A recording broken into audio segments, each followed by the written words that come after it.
go ahead and pick you up. What's going on? I don't know. You tell me. I'm well, I'm on a little ship here. Occupying the pack of cigarettes, if not smaller, and running out my rifle battery, little RC battery. So, yeah, tell me how the audio is. I'm speaking directly into the radio itself, no external microphone. So I'm in decent enough.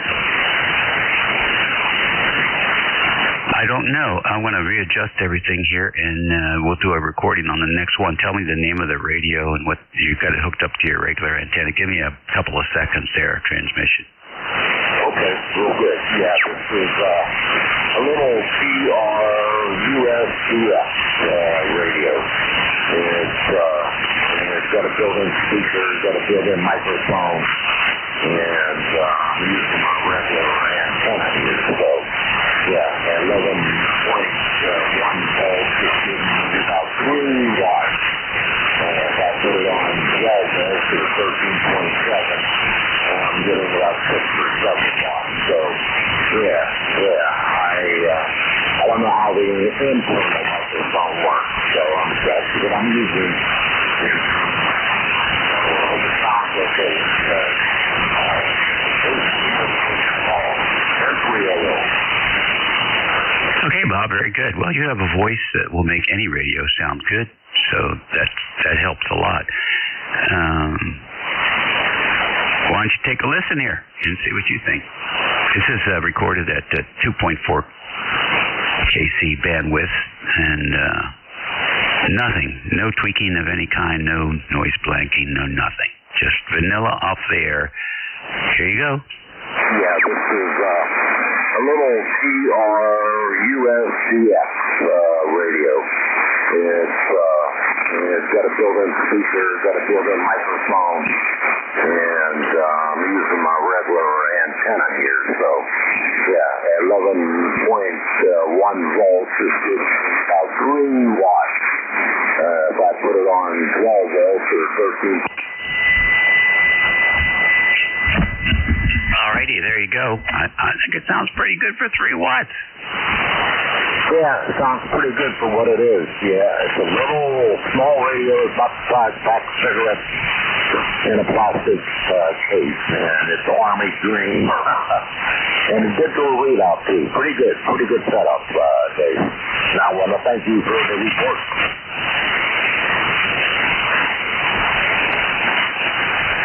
Okay, very good, Bob. Nice to have you in here. Good to hear you again. Say hello to Mary. Okay, will do. Nice. A little bit on the humid side, but hey, it's summertime. Enjoy it. Thank you, Dave. Talk to you later, pal. N3.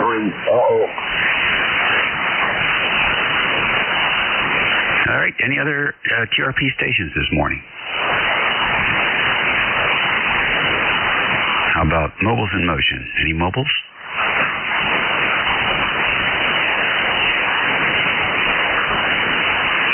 All right, then. We'll take fixed stations for the East Coast Amateur Radio Service Network. November 2, Zulu Golf, November. Kilo Delta 2, Oscar Alpha Mike. Whiskey 2, November Yankee Papa.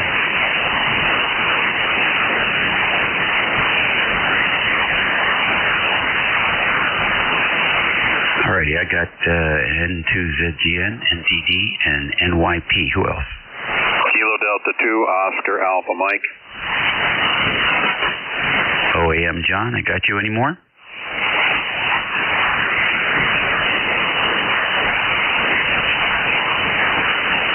Nothing heard there. Go to the top here. N2ZGN. Good morning. Good morning, Dave, and good morning, John. Hearing him pretty good this morning. Let's see. We've got smoke haze and the particulate matter falling out of it. And 88 degrees and very humid. Over. Yeah, okay. Humid up and down the mid-Atlantic, that's for sure. Thanks for checking in with us. Good signal. And make the best of that humidity. There'll be something good in there. Good for the moisturizer. Good for your skin. Yeah, Roger. Yeah. Very good. Have a great day down there. Stay cool. And Susie GM. All right. Thank you so much. Hey, we're going to talk about Bitcoin today. I want to learn all about Bitcoin. So anybody out there has an opinion, their bad experience, knows somebody that knows somebody that knows somebody, let's hear it. Next on the list, NTD. Good morning. Yeah, KB2NTD. Name here is Max. The location is about 30 miles north of New York City, a little town called New City, New York, and we're just coming out of about 8 inches of rain yesterday.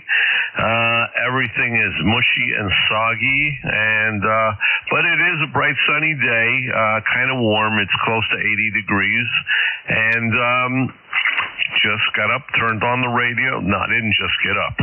Just turned on the radio a little bit ago on my second cup of coffee, and I figured I'd sit here and play radio for a little bit.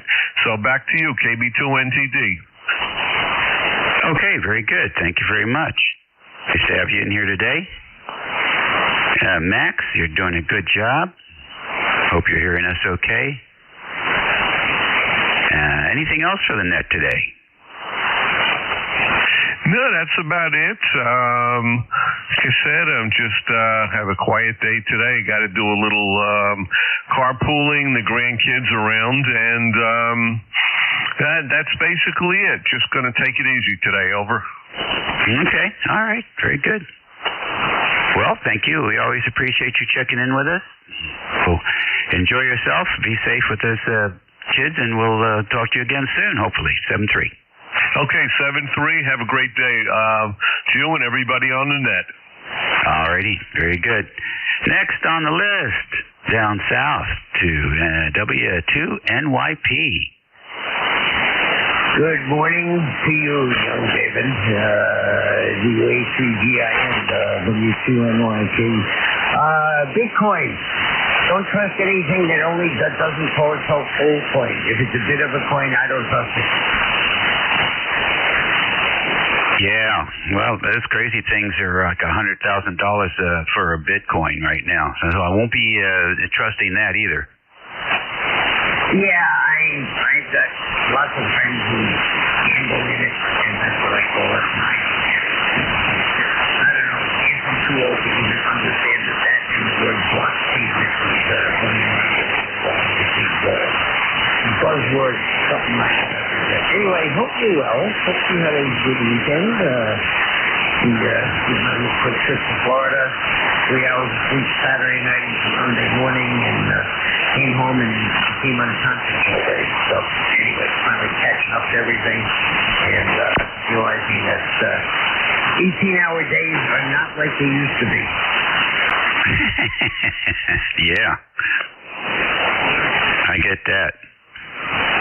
Well, it's over, and you can think about the next time. But okay, on your comments, appreciate that very much.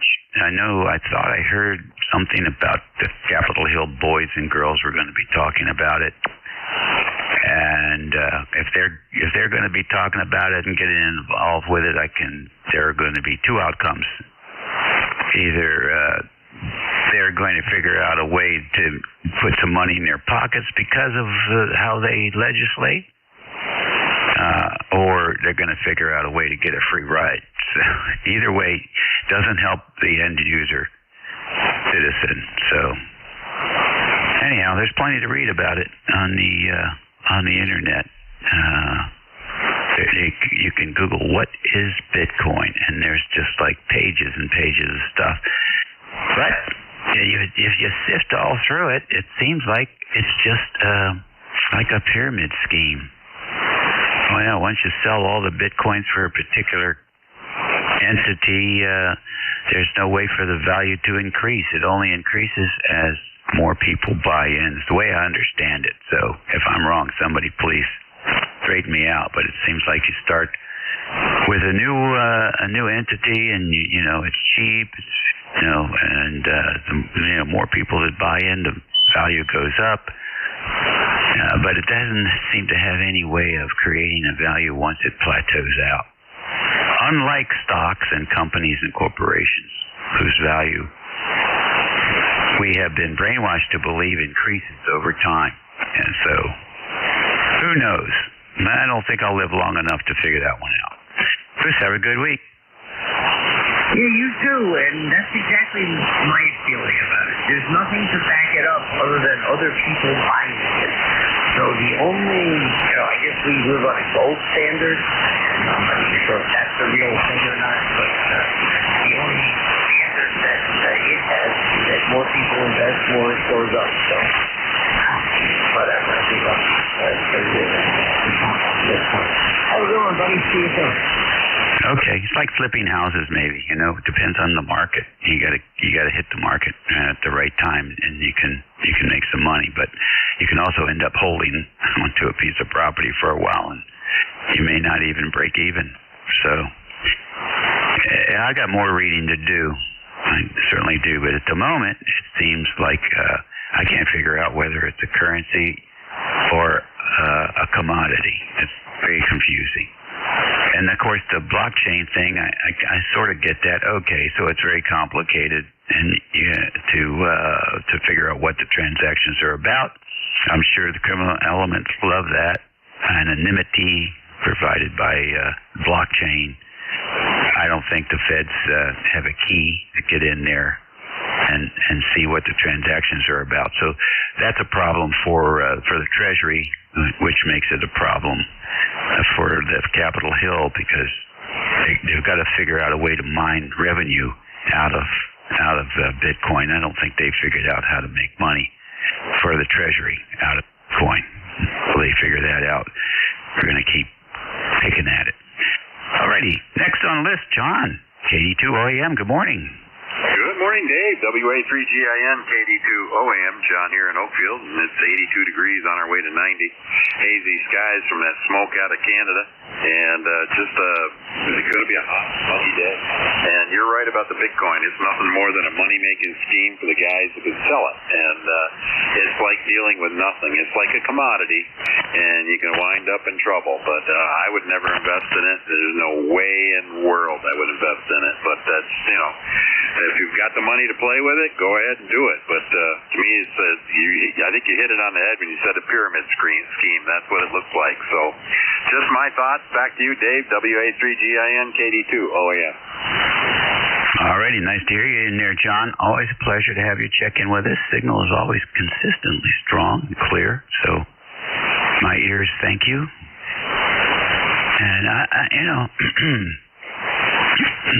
maybe that's a millennium thing or something like that. They're targeting a group of folks who see things to be very expensive to acquire, and necessarily no jobs that are going to get them in a position where they can become consumers the way they would like. So they're looking for a quick buck. That's always a great inducement. Anyhow, we'll see. Oh, TBD, right?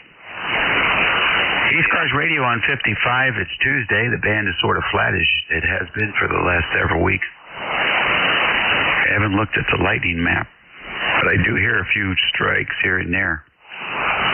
So I'm sure somebody in the country is getting battered.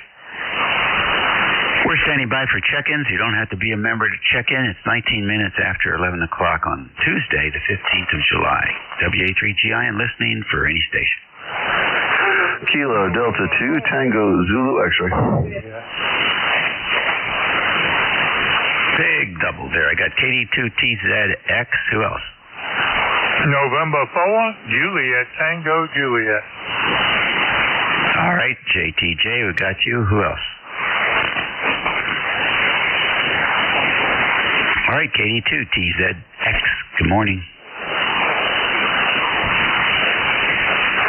I think you're copying me. Good morning. How are you today? Hey, we're doing good. What's going on in your world?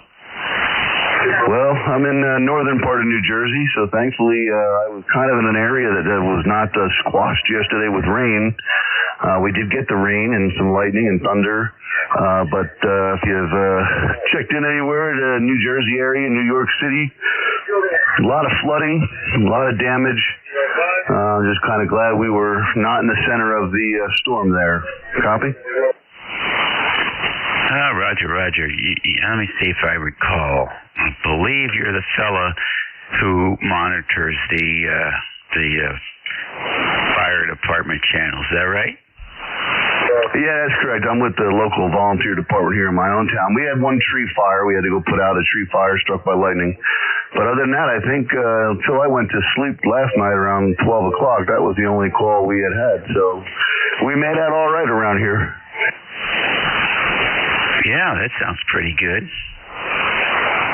There were nothing but forest and farmland out here in King George, 187 square miles, 28,000 population, one fire department.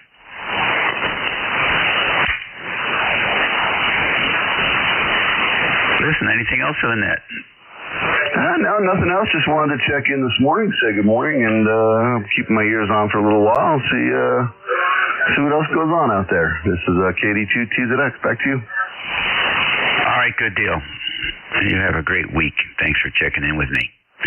Next, then, for JTJ. Morning. Hey, good morning there. Good morning to everybody on the frequency here there. It's in for JTJ. Battlefields and Appomattox down here. I just want to jump in here and say hello there. And I don't know. I tell you, I ain't got that much to say there, but it's about 80 degrees down here in Appomattox today so far. And it's supposed to get up about 90 today. And boy, I tell you, we got thunderstorms every evening here. And even on the weather channel, man even called for them 7 days straight there. Nothing but thunderstorms in the evenings there. So I tell you, we got about 2 inches of rain last night. And I tell you, it's a whole lot of other people in the different parts of the country there. Boy, I tell you, they really catching it there too there. But I'm just glad we ain't catching it that bad in this area I live in down here. And that's about it. You know, just want to say hello to everybody. And I tell you, like I told you yesterday there, boy, I tell you, that radio sounds fantastic. And I tell you, listening to you, I believe you could be a talk show host there, I believe there. Because I tell you, I enjoy listening to you for sure there. Okay, we'll talk to you later. Let you catch some more check-ins there. And we'll talk to you later there. And for JTJ, we're going to be clear with you. Okay, very fine. Thank you for the kind words. Always great to work another Virginia ham. There you go. Thank you so much. Take care and enjoy your day. Are you doing anything today? You're hanging inside? What's up? Oh, I ain't doing nothing. I'm just hanging inside with the two little Yorkies here. My two little buddies right there. I need to go outside and do a couple of things. Need to run out down to DMV there and all, but I need to just get my caboose in gear and get on and do them there. But I just been hanging around the house here, but need to get up and get going now. So we'll talk to you later. And for JTJ. All right, bud. Very fine. Nice to have you check in with us. You're listening to the East Coast Amateur Radio Service Network on 7255 kilohertz. And this is WA3GIN. Operator Dave. And we're standing by for any check-ins. You don't have to be a member to check in.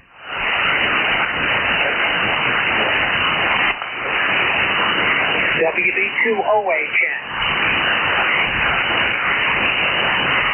All right, see if I got this right. Is it WA2UBH?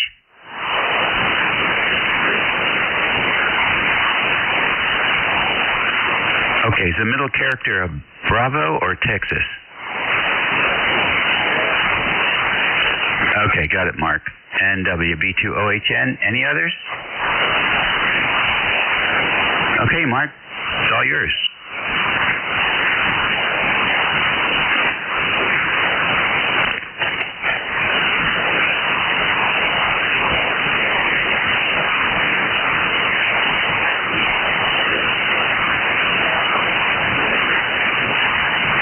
All right, good. That's a Swan 240? Yeah, a friend of mine has one of those, and he loves it.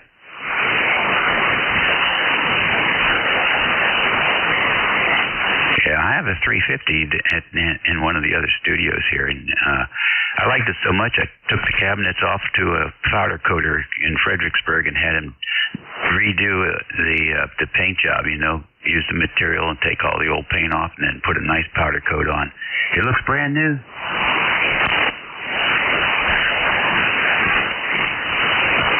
It works pretty good, too.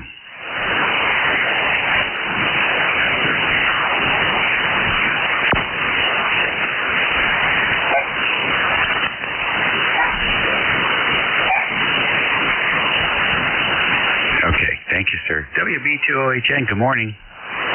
Good morning, Dave. This is WB2OHN, Clifton Park, New York. Yeah, we're just running a Kentwood TS590, but I do have a Swan 350D on the side.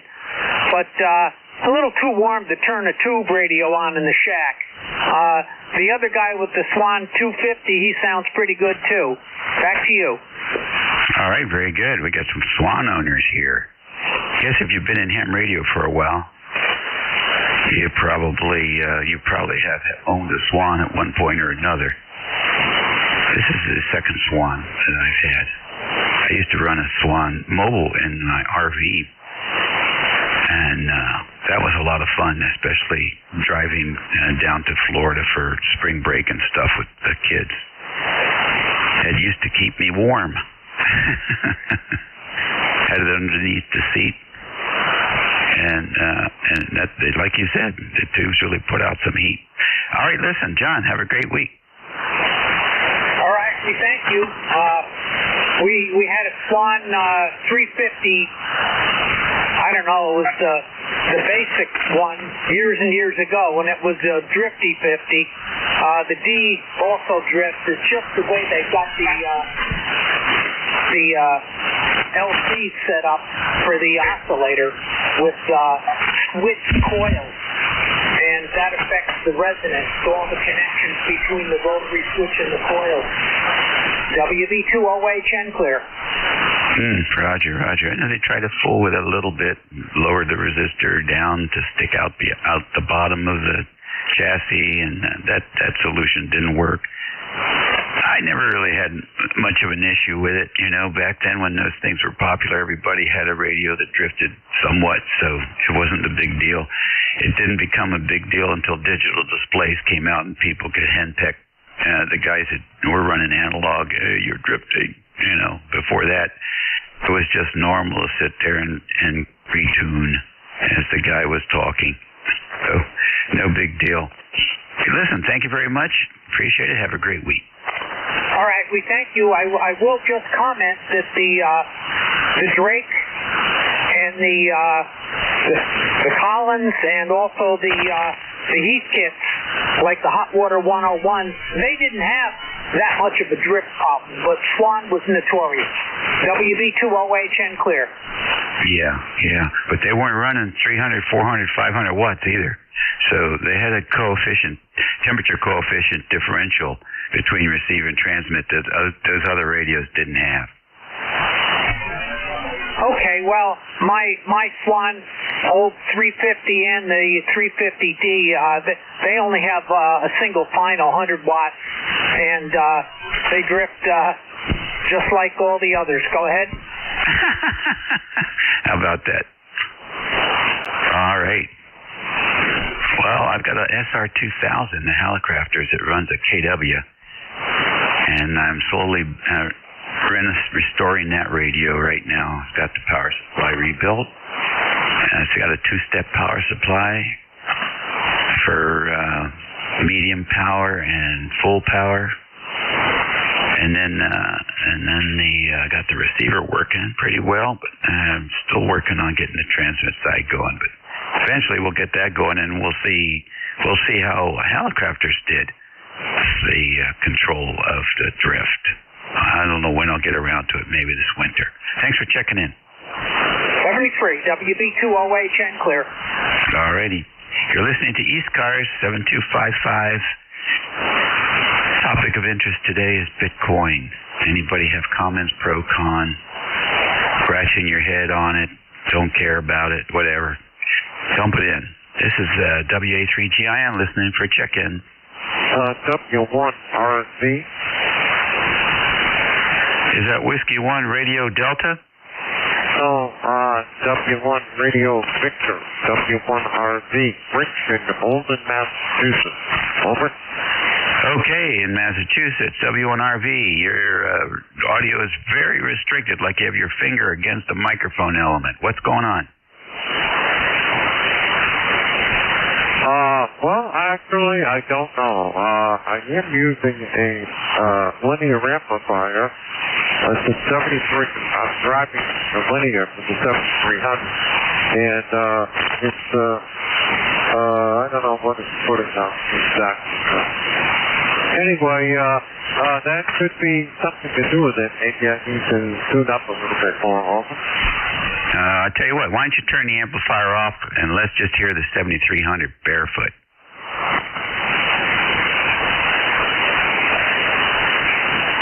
Okay, this is the 7300.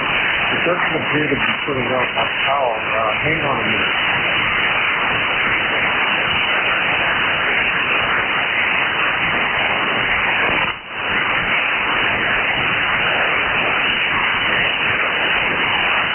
Okay, let's try that. No, it's still not putting out much power. I don't know what's going on here, but it's maybe my tuner is off. Let me play around with it a little bit, and I'll get back. Okay, you were much better that time. Your signal was actually stronger than when you had the amplifier on. So definitely check your string and see what's going on. First, go outside and take a look at the antenna, make sure it's still up, and then do some low power testing with the coupler. But I would not turn the amplifier on just yet, because it did sound like something was very unhappy. But we'll be here until the top of the hour, and on back, and we'll see if we can figure out what's going on there. ECARS Radio on 55. You're standing by for any stations. You don't have to be a member to check in. Oh, what? Alpha Charlie. K3AC, good morning, Bob. Yeah, good morning there, Dave. Long time no talk, and hope you're doing well. We're hanging in there. We got cloudy skies, thunderstorms in the forecast. Typical summer weather here for the past few days, and you're booming in here, which is good because the band is really not in a very good shape. I was trying to talk to Jeff there over the weekend, couldn't hear him at all. He was absolutely HRO, but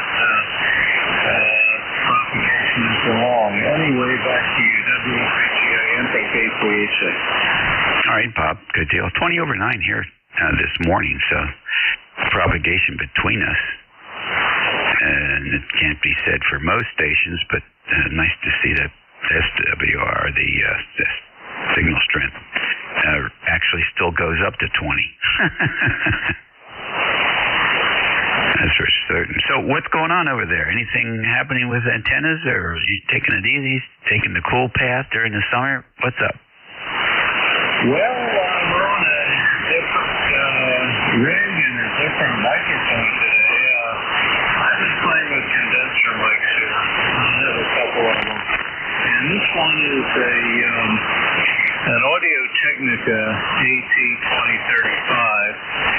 And we are on our Kenwood TS890 today, the non. And on the secondary setup here with our 80-meter instant half wave at about 40 feet. So I guess it's working.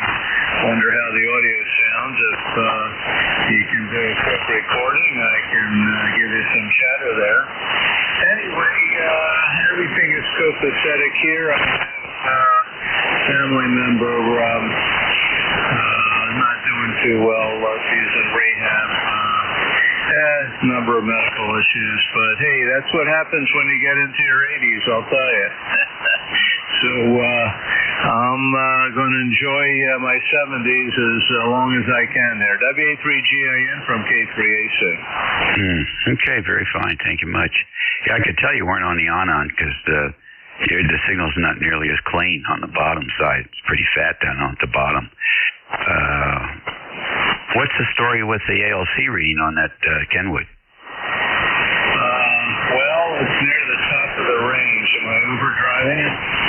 Yeah, you're flat topping pretty bad, I think. Try and you got a lot of, remember with that condenser mic, you got a lot of low end, and the low end is what drives the final. So especially when you have a wideband frequency response mic like that, you really have to ride the ALC. So I would adjust your mic gain to half scale rather than top of scale and see if it cleans it up. Maybe it will, maybe it won't. Yeah, I got the processor on. I turned that off and back the mic gain down a bit.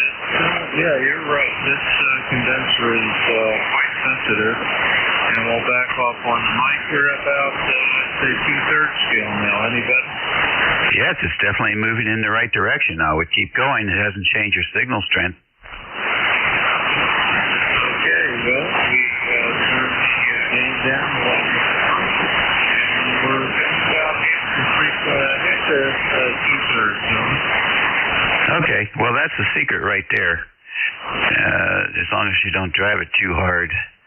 It's pretty clean on the bottom. For an analog radio, it's clean for comparing it to the on. So, but the signal strength is the same, audio modulation pretty much the same. And here's a little playback for you. And we are on our Kenwood TS890 today, not the non.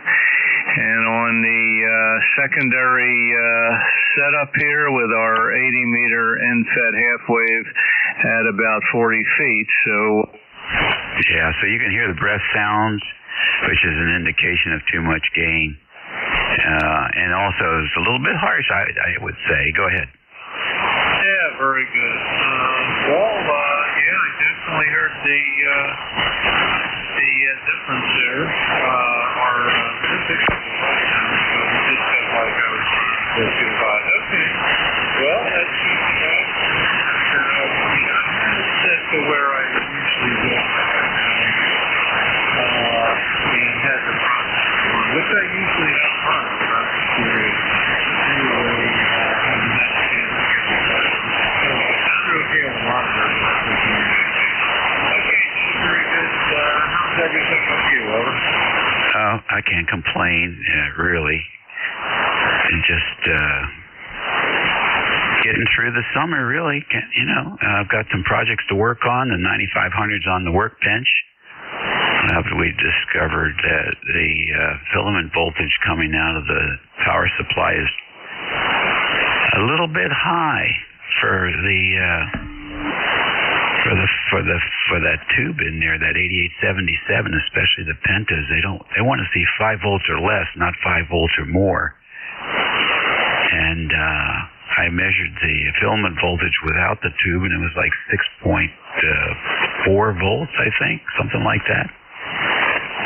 So then we jerry-rigged up a test bed with the tube loading the filament, and it would drop down to 5.4 volts, but it's still 0.4 volts is way too much for pentatubes, and they'll just sag a little bit, and when that happens, you start getting those arcs, and then all kinds of things happen because you get full power output when you get an arc like that.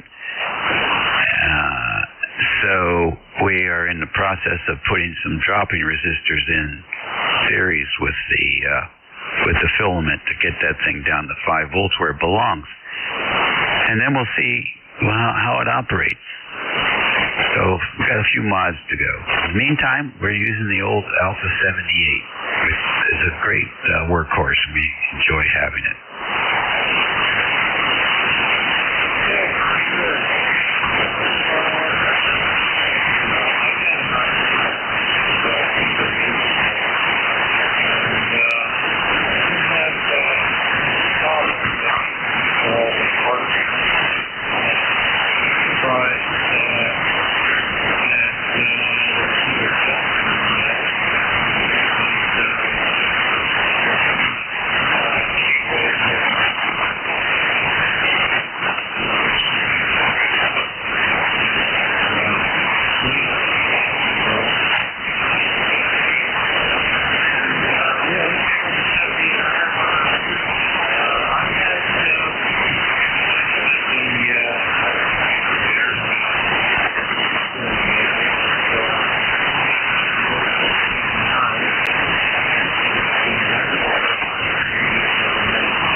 very good, Bob. Yeah, I had an 87 Alpha too, and I just loved the heck out of that radio. I'll tell you what, that thing, I loved the auto tune in it. Was pretty good. The only reason I got rid of it was the price of the tubes, and at the time, Alpha was giving away 9500s. So I traded the 87A in. They gave me $4,000 credit, which took a big bite out of what they were asking for. So, but over the years, we've found quite a few shortcomings in some of the design. Some of the disc capacitors are underrated,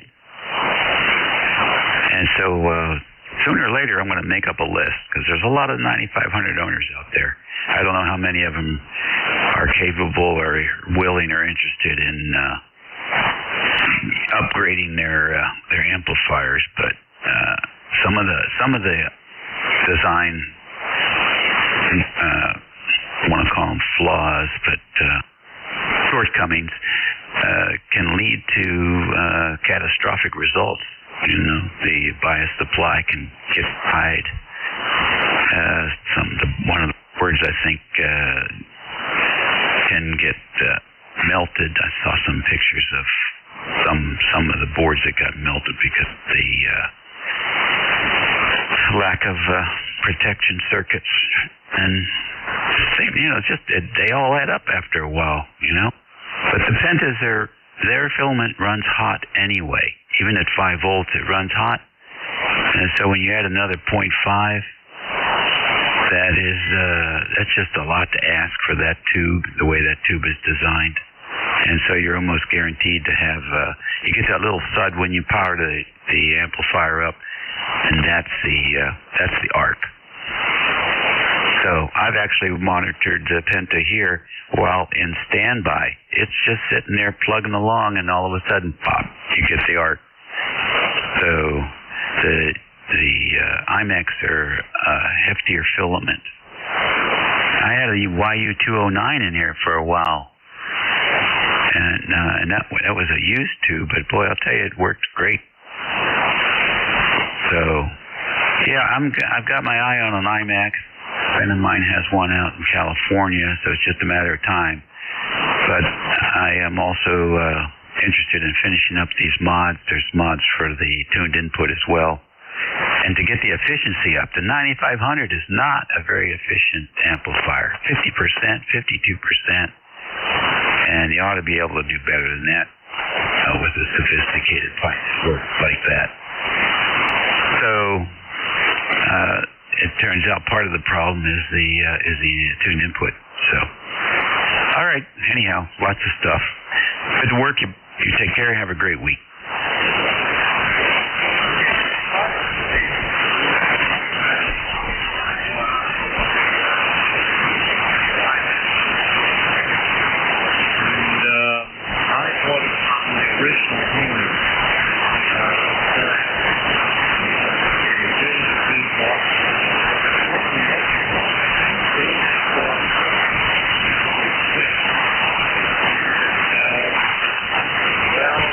That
what a great story. Yeah, you have a lot of alphas there.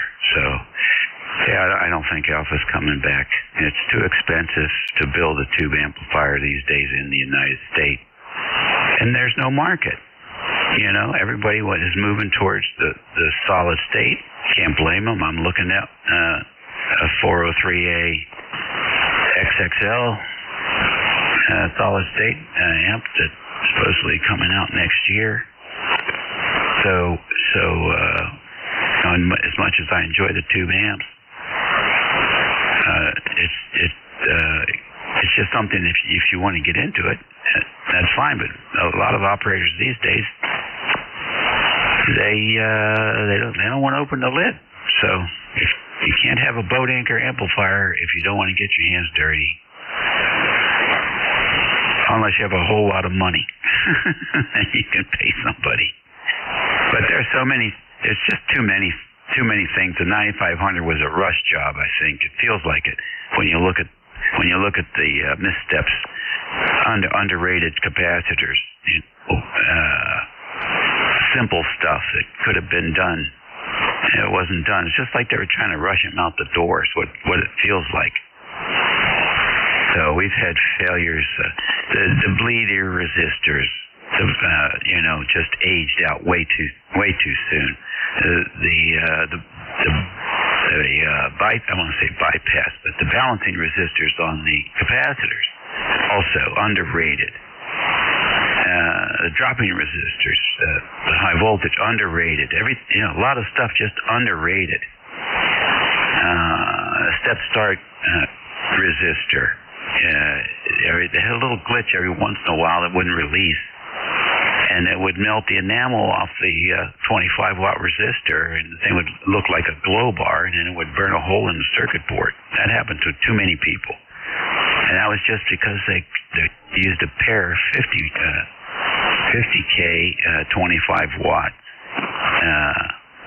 Just a whole bunch of things like that, and it only could be because they were just in a rush. That's what I think. Anyhow, good to chat with you. Thanks very much for checking in with us, and have a great week. I have a feeling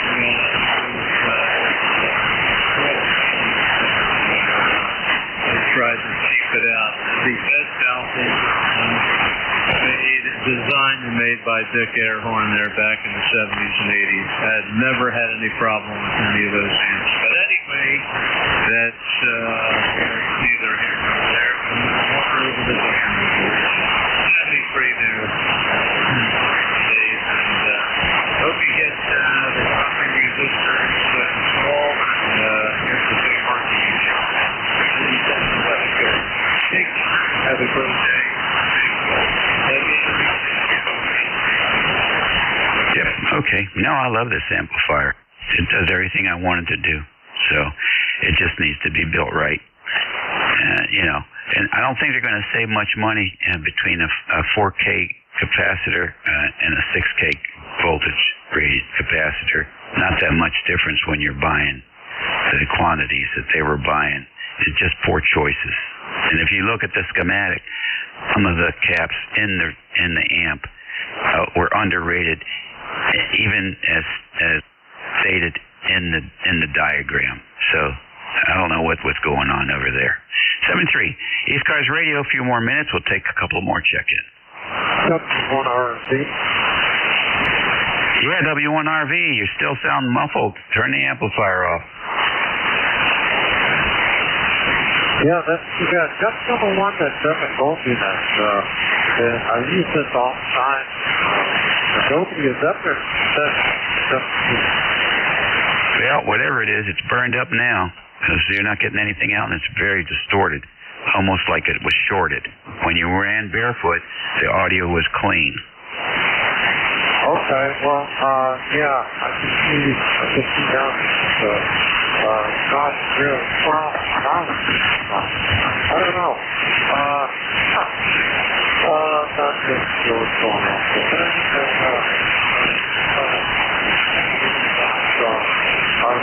I use it all the time. I usually get pretty good reports on it.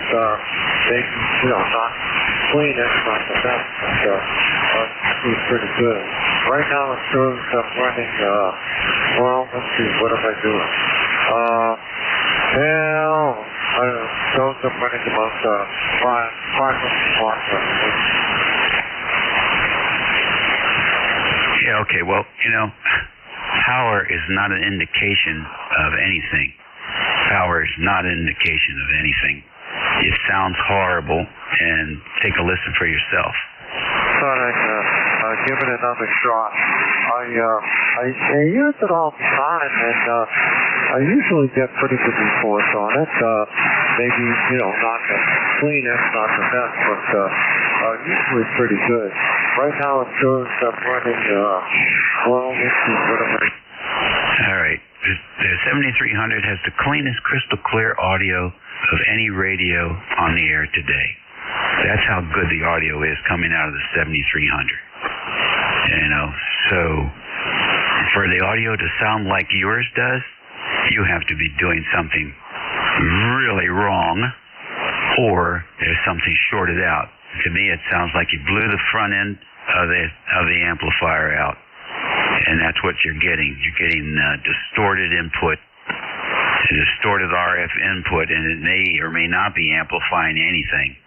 It doesn't sound like it's actually amplifying anything. So you need to stop looking at the power output meter and start listening with a second receiver. But better yet, you need to check your string and see what's wrong. It seems like that amplifier's history would be my guess. So I don't know what the brand name is. I think you said it was solid state. There are some solid state amplifiers that have very sensitive inputs, and if you overdrive them, the input will pop like a little half amp fuse, and they're done. You got to send it back and get it replaced. So stick with barefoot for a while, because you got a great transceiver there in the ICOM 7300. Over. Yeah, okay. Well, I turned the drive down a little bit. I don't know if that helps. But this amplifier was built in 1964, so you can't compare it to any amplifier that's out there today. But, it does amplify. It works for me most of the time. Drug is the most complaints I've ever heard from anybody about this, but it is what it is, and life is life. 73W1R. Okay, who makes that amplifier? National Radio. It was located in Massachusetts at Melrose, Mass. It's an NPL 2000, made 1964. Oh. I know that amplifier. That was a great amplifier. Yours is broken. I have a feeling your final is gone, because it may amplify a little bit, but it's not amplifying anywhere where it should, and it sounds horrible. So you can ask anybody on here or anywhere else, and they'll tell you. You need to find somebody who's familiar with National and have them give you a hand with that. It sounds great. It's not reflecting the excellent signal that's coming out of the 7300. Hey, Dave. Yeah. I'm here in Hudson, New Hampshire, and it sounds like he's talking to a truck. It sounds to me like he's got his, the old D104 crystal cartridge. Sounds like he's got his finger up against the cartridge. Yeah, well, I don't know. I've got two sets of spares, 8122, so maybe I could try those before I do it. Somebody else did jump in there and say it sounds great to them. I'm sorry. What planet are they on? I've been listening here quite a while, and I own the 7300, and I don't think mine sounds quite like that. At least I hope it don't. Yeah, well, you always have these people that put their 2 cents in just to be contrarians, which is fine. That's the way they want to spend their life on the planet. That's great. Listen, You could swap out the tubes, but you could also get somebody in there that understands what an amplifier circuit does. It's not complicated, and they could check a few things. It could be a variety of things. It could be a variety of things that are causing the problem. But RF going in sounds good. RF coming out sounds horrible. So you could have, I have to pull up the circuit diagram. Could be a bias problem. Could be, the filaments could be a problem as well, filament voltage.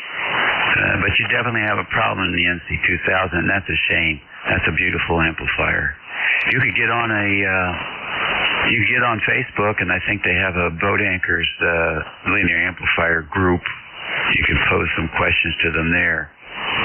But anyhow, good luck with getting some help to get that beautiful amplifier working again, because it certainly isn't now. And take care. And that was W1RV, and we look forward to hearing you again soon. Okay, that's great. Thanks. All right, bud. All right, then. Jim, are you my relief this morning? Oh, as is always the case nowadays. But, hey, yes, sir. I sure am, and I think Cole's one of those is best. I think that's he swears by that. He's so sick out. Yeah, that was always a real sexy looking, with the NC3, I think it was, NCX3, and the NC2000. That was a beautiful tabletop station. Always the NCX5, but I had the NCX3. I ran that damn thing mobile for years. There you go. All right, well, look, I'm out of here. Thanks for picking it up. Have a great day. The band's so-so. And have a great week. We'll talk to you soon. WA3GIN. To anybody still on the frequency, have a good day. Be well, eat well, and be nice. We'll catch you later.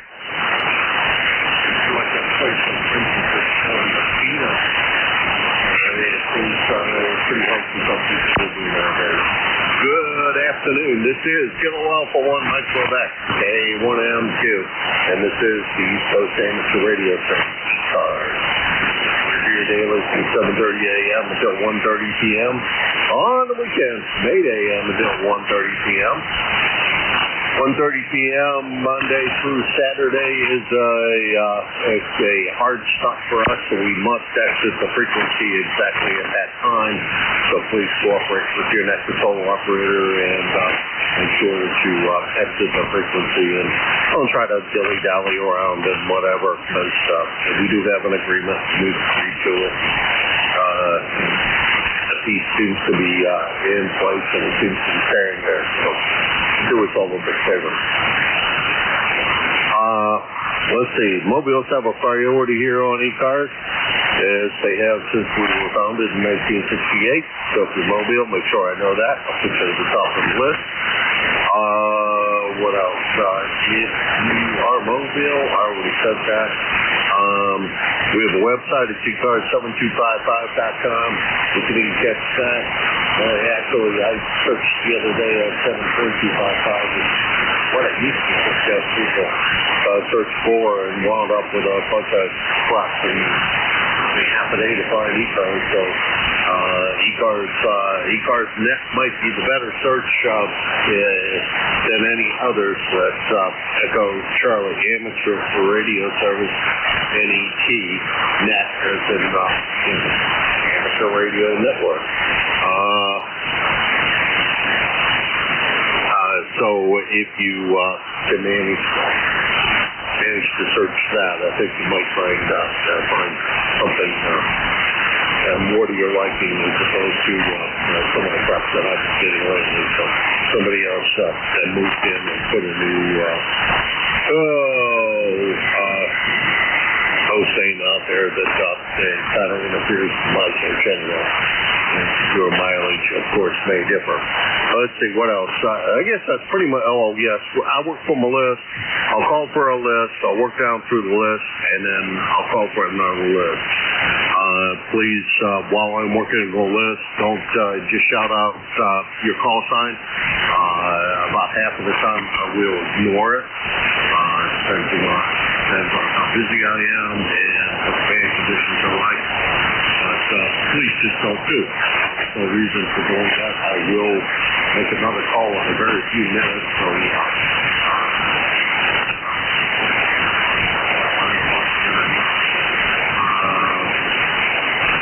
that's pretty much it. So let's find out who's out there. This is KA1M2 Kilowatt for 1 Mike Quebec. And this is ECARS, the East Coast Sales Radio Service. And I'm looking for check-in.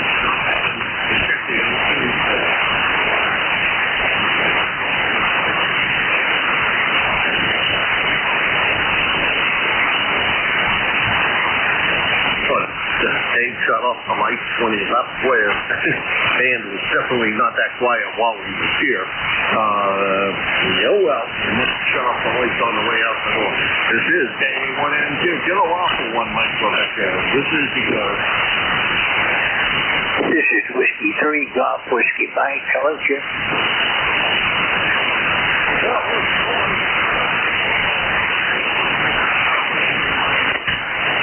Doing pretty good. Just doing some working around the shack again. Always something to do in here. Yeah, it seems like you are continuously working around the shack. How's your Swan 350 running? My 350 is fine. It takes a while to warm it up, but once it's warmed up, it works great. I'm on the Kenwood TS480HX right now, and the project I'm working on is trying to get a fusion system running with wires X, and having some problems with it. I'm sure it's my operator who might be familiar with how everything works on this to get the node switch I have over here working. I have one of Yaesu's HRI 200 systems, which establishes a node on my local computer that I can call into my other radio with and have it go anywhere I want in wires X. But don't have it right yet. I'm still trying to get all the settings correct. I'm sure my problem right now is just operator error, and I'm trying to solve it without having to call in an expert. Oh, no, not call in an expert. We used to say that's a grip under pressure, or a person with a briefcase more than 200 pounds. Yeah, you're right. I was going to call Yaesu and have them help me out with it, because they've got a helpline and see what I can do. But I want to try to solve this first before I go into probably a queue waiting for an answer. Yeah, right. That's always the biggest problem. I know the guys up in, well, I'm not sure if he's still there or not, the guy in Benton Harbor. Boy, one heck of a nice guy and one very good tax over. Yeah, I'll give it a try. Maybe I'm going to take another look at this and make sure I don't have something set wrong. I'm just going through the setup procedure again and making sure that everything is set the way it's supposed to be. I'm hearing a quiet band up here. I just turned the radio on a few minutes ago, so I don't know what it's been like earlier today, but I'm not hearing a whole lot of noise right now.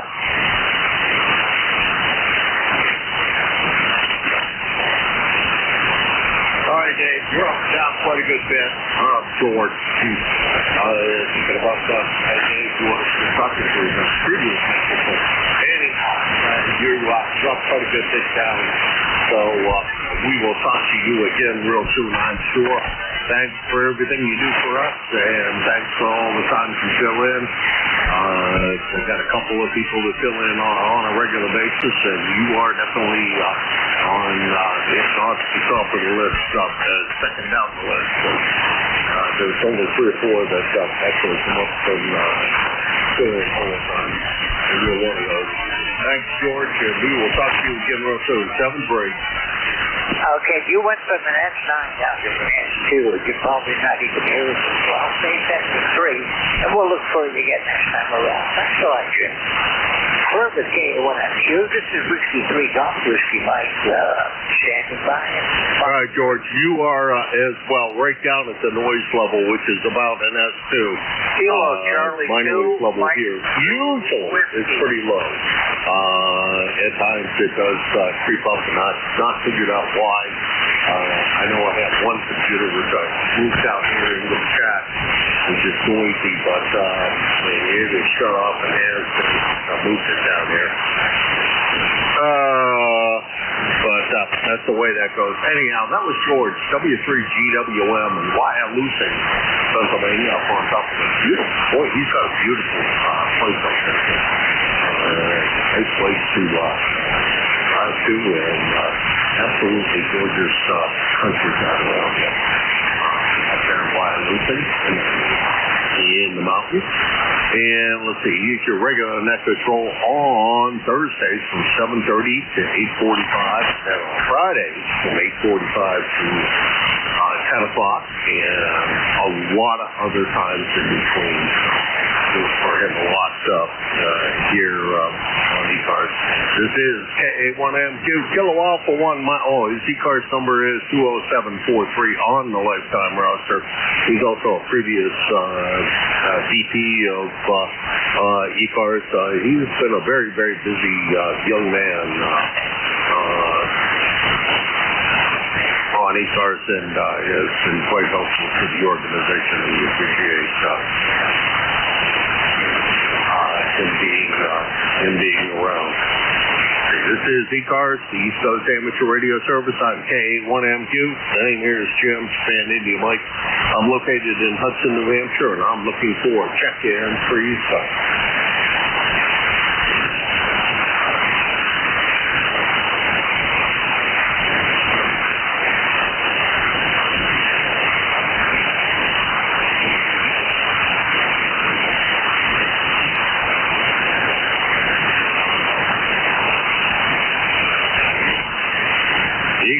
The East Coast Amateur Radio Service, Kilo Alpha 1, Mike Quebec, K1MQ for ECARS.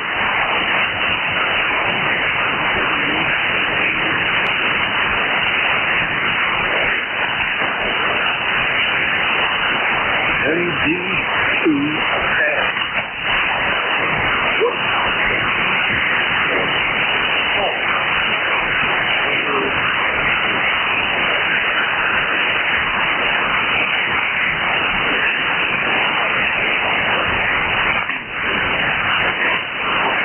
We have talked maybe once back in 2015, so that's been a very, very long time ago for me to remember that voice or the call. Come on in, say a few syllables, and let me know what you're doing, over.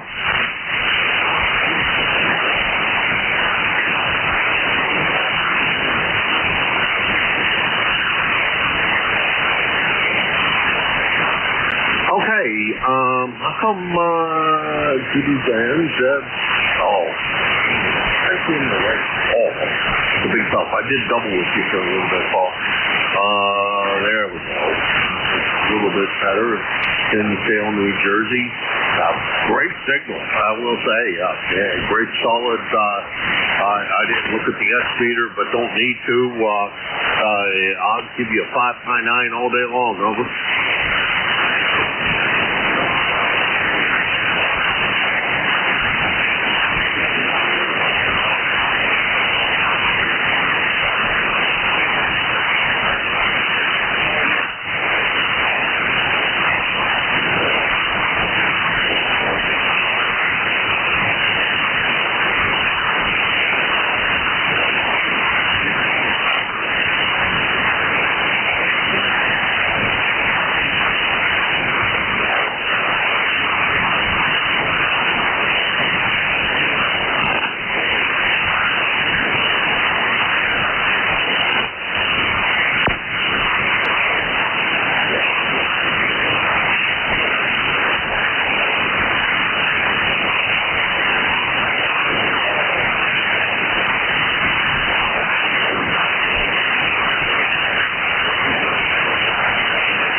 Yeah, okay, Paul. No problem. The name here is Jim, Japan, India, Mike, and the call is Kilo Alpha number 1, Mike Quebec, King always one, Mary Queen. QTH is Hudson, New Hampshire, up in the, I'm in the southern part of the state of New Hampshire. Very, very, very close out. Right against the Massachusetts border. So you have to refer to as and we're running, what kind are we running? 30L1 amplifier, driven by a 7300, and it does what it does. Most of the time, right around 500-600 watts is what it does, and it just sits there and purrs along all day long and never complains about it. At least it hasn't said a word to me. Over.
Previously, I was watching the S-meter at that time.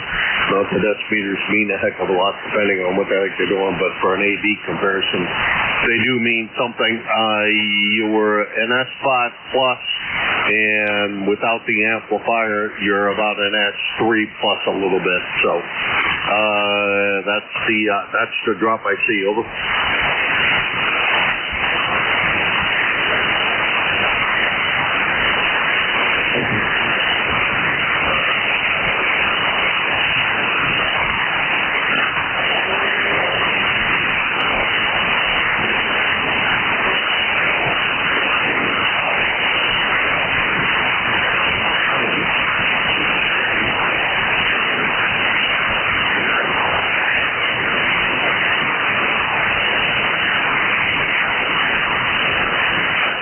Tough to tell, truthfully, with the QSB, but on the very highest peak, you came up to an S9. So, it did bring it up quite a good bit.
part of the state has changed quite a good bit as keep on increasing in the southern part of the state. A little further north, it's a little less so, but it's still a problem because our tax income comes from sales taxes, which include alcohol, tobacco,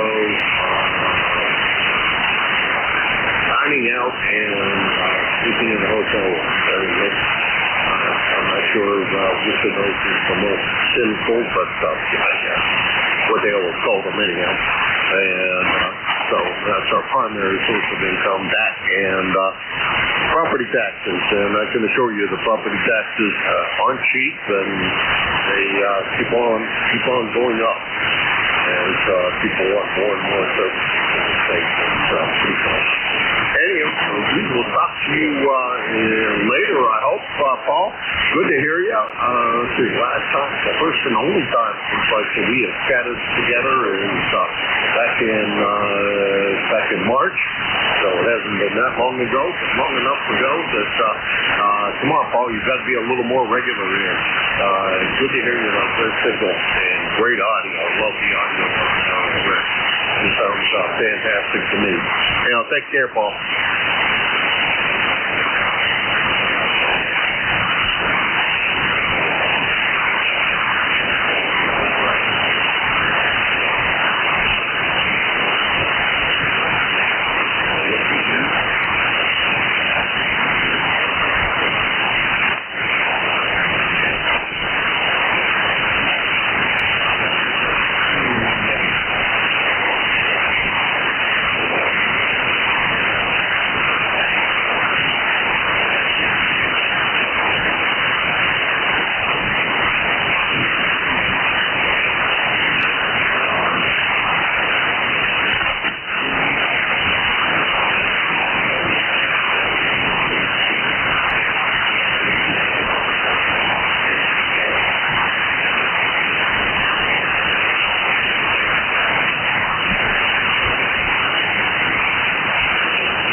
I can hear other people in there calling in, so let's get back to life. But you're right. We're right against the Massachusetts border. They used to call it Massachusetts, but I'm beginning to think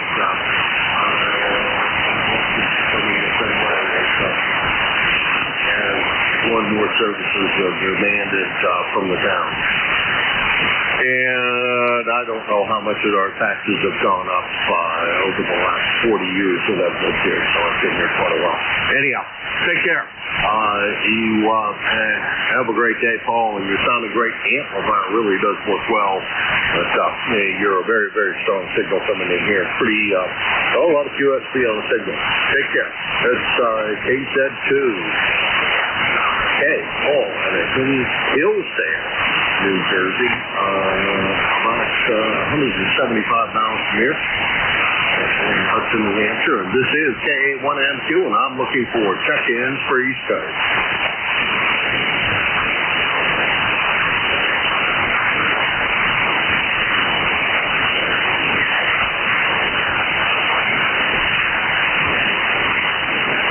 Whiskey 1MAE. I heard you calling in earlier, I think. It sounds like your voice anyhow. A little tough on the copy, but Mike, how are you doing today?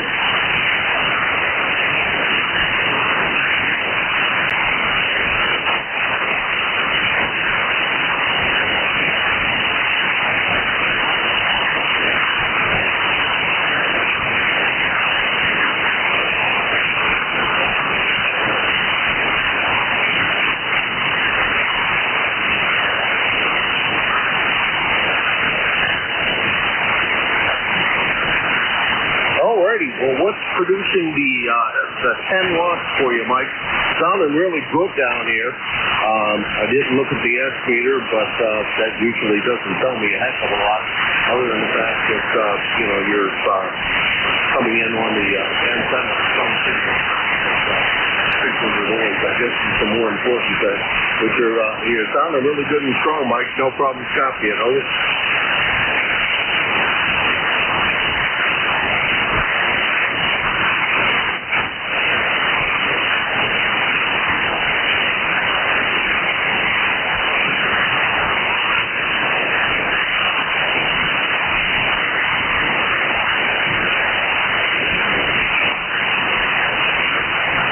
Okay, must have to kind of hide things.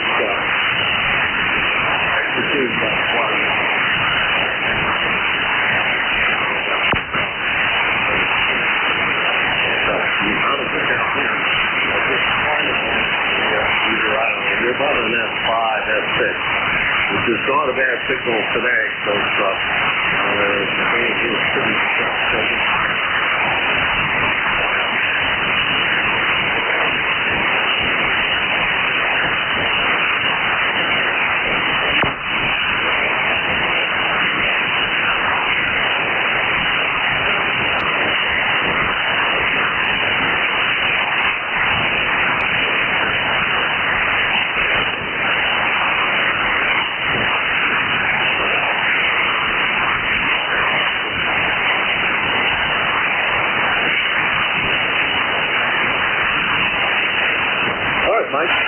you got your ECARS number about the same time I did, because you have 1950. I have 1954 for an ECARS number, and thank you for your lifetime membership. And let's see, Mike is about 150 miles from here. Oakland, Maine. Very, very good signal coming in here for 10 watts. I gotta say, one of the better signals I've heard this morning. This is KA1MQ, Kilo Alpha 1, Mike Quebec, and this is, Mike, by the way, I do have a little help here. I'm running a 7300 with about 100 watts out, and that feeds a 30L1, putting out, I don't know, somewhere close to 450, 500 watts. I never really pay a lot of attention to what it actually does when it peaks out.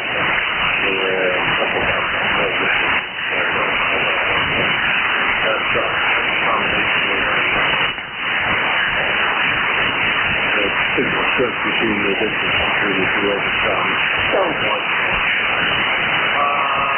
I guess that's all the information about Mike. Thanks very much. And this is KA1MQ for ECARS. Looking for check-ins.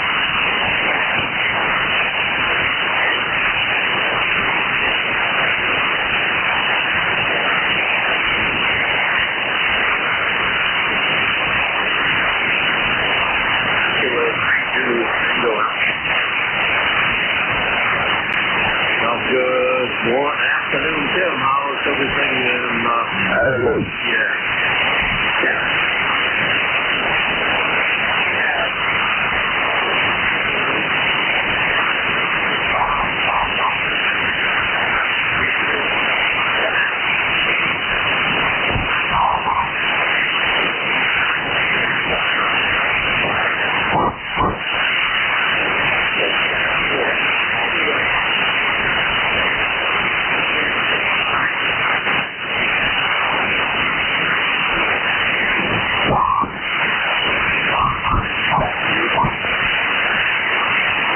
yeah. It sounds like it's been all day. I've listened a lot, been in and out of the chat, but listened to Dave for quite a good bit of time. Dave was coming in quite well. Dave usually does. And I don't know if it's been, fans a little bit on the slack.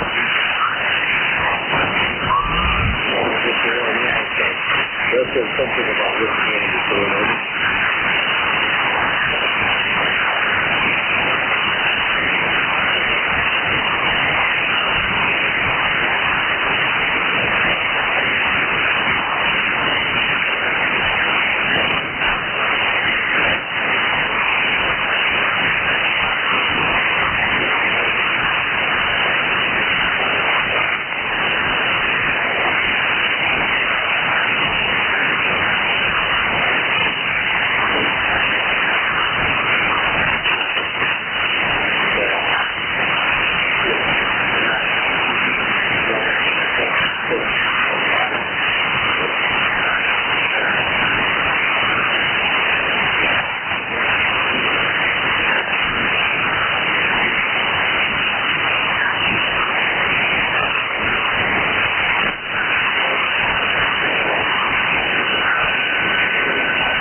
and then get on 79 out down there at Pittsburgh. Over.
Boy, I wish I'd have known that. I'd have invited you out to the backyard and watch the eclipse from my backyard. Because, boy, I was up there for the eclipse, and what a beautiful view it was from my little cottage there, and sat in the backyard and just enjoyed the whole thing without having to fight any people or any traffic. It was sit down in my backyard and just enjoy it. Along with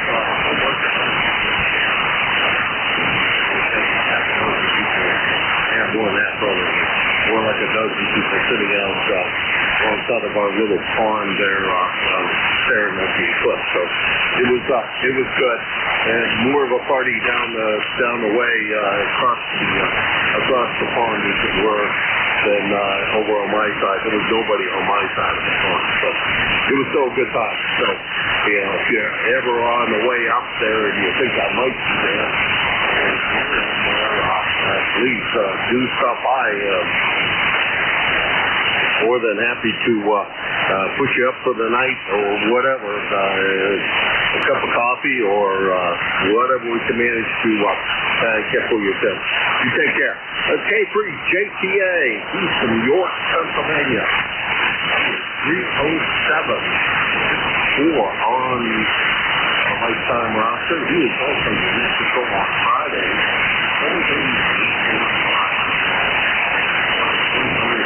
25 miles from here, going up to Erie, Pennsylvania, and hopefully manage to get up to the name of the park.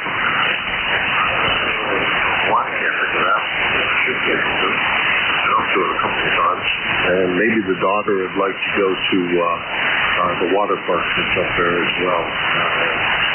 YL has that on her list. I think she wants to do it.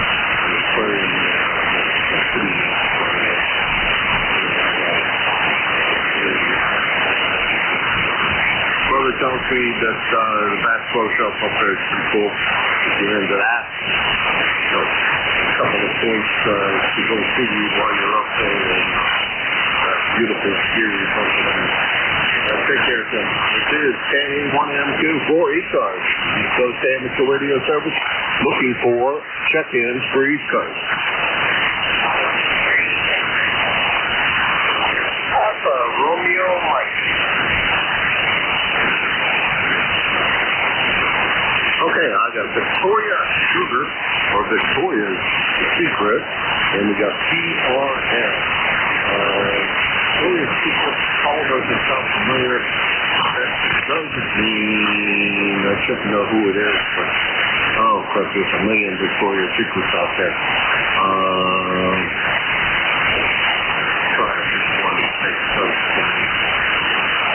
Nope, I'm not having any success with that. BS, come on in. Okay, very fine. Go away,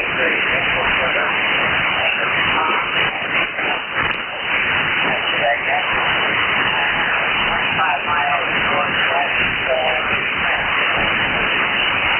Oh, okay. I know that area not real well, but do drive through it when I take the southern route to the west side of the state, which is where I go to hang out on when I'm in Pennsylvania, because I've got a place there. It's kind of nice to sleep in some place that you kind of sort of own.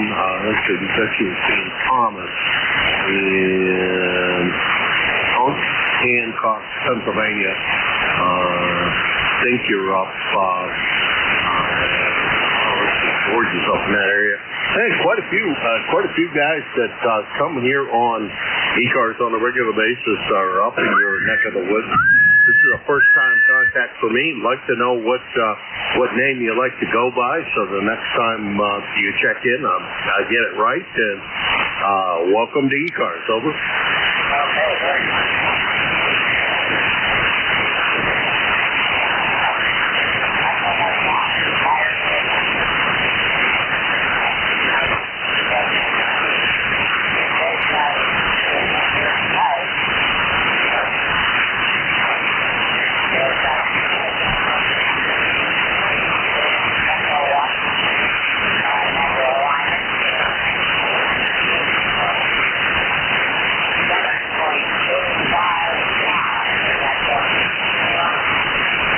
Yeah, roger that. You got it right on the money, over. Okay, that makes me very happy.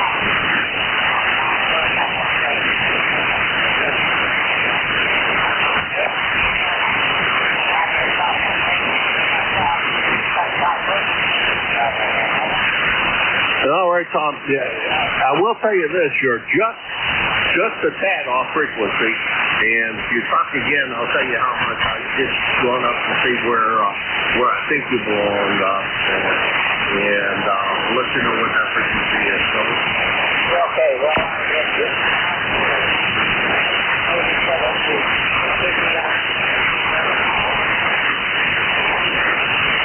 I think you're about as close can be, and my God, for that radio, I really, truthfully, Tom, for me, it makes no never mind.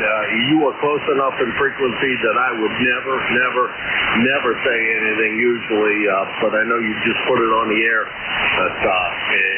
because, Christ, I've owned some old junk here. In my years of ham, and I do remember triple transmit receiver setups, and nobody was on the same frequency. Over.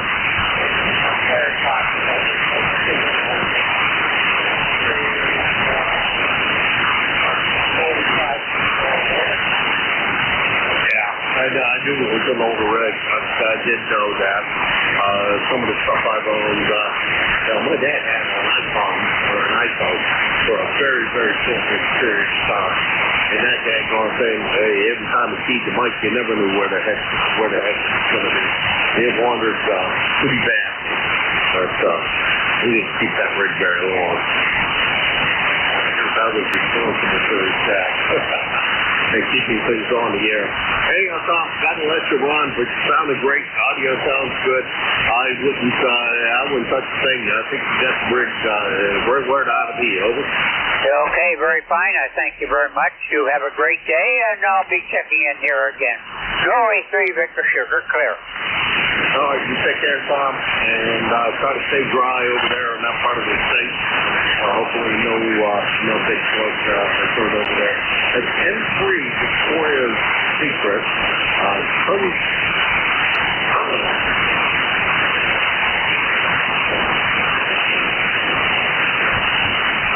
Boy, I'm not even going to try to guess anymore. Pennsylvania, he is about 250 miles from here in Hudson, New Hampshire. Next on my list is PRM. I do know that call. Jeff, how's everything up in Maine today?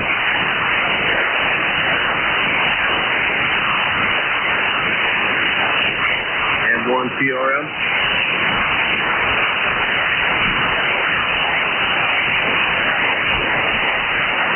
Simply hate it when the next controlment. This is General Alpha 1 Mike Quebec. 1 AM 2 for ECARS.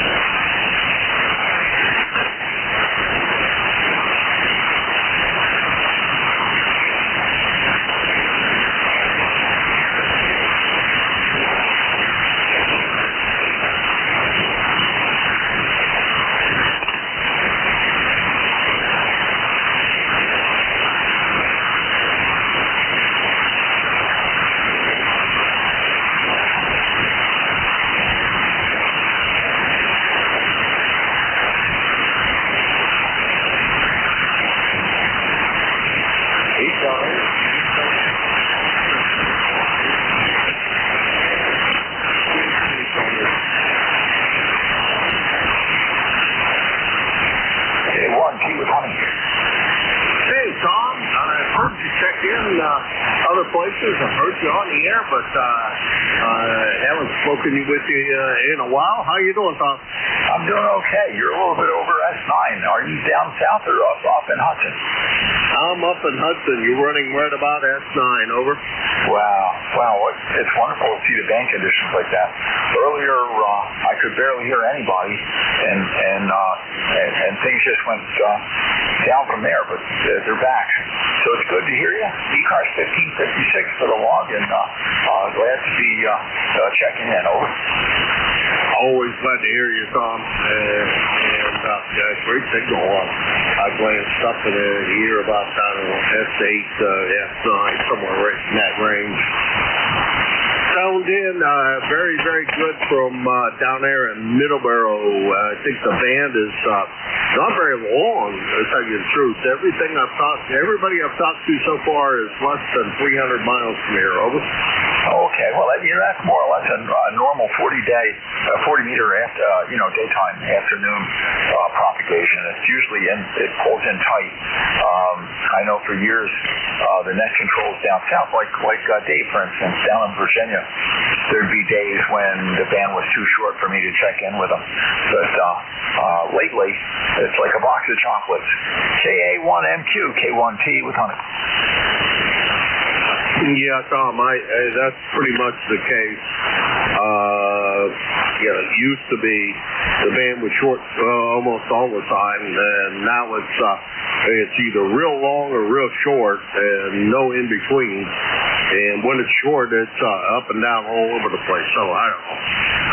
75, I think, is the same way.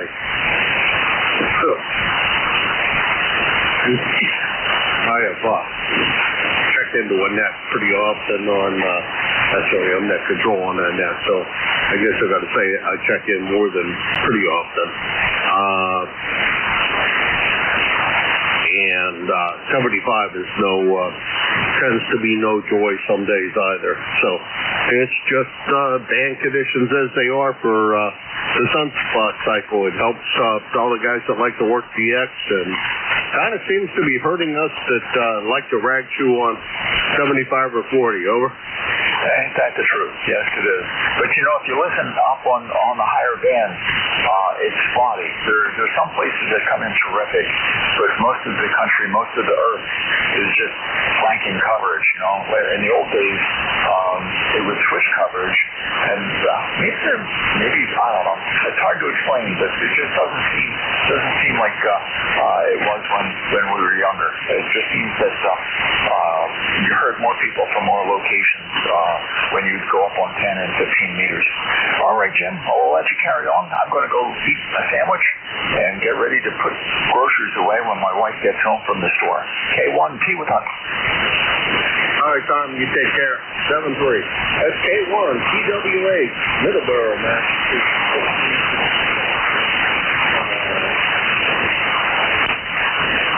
Periodic fill-in net control reports here on ECARS. 60 miles from here in Hudson.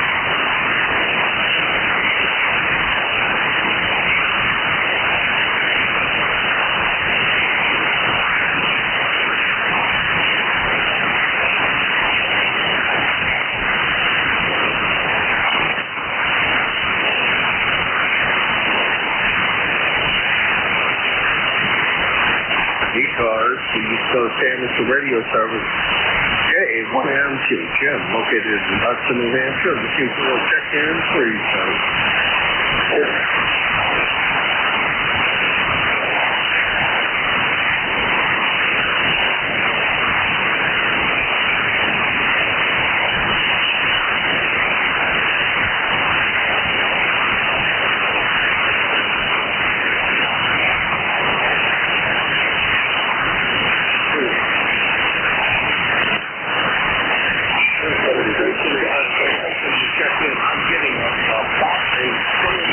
you in time.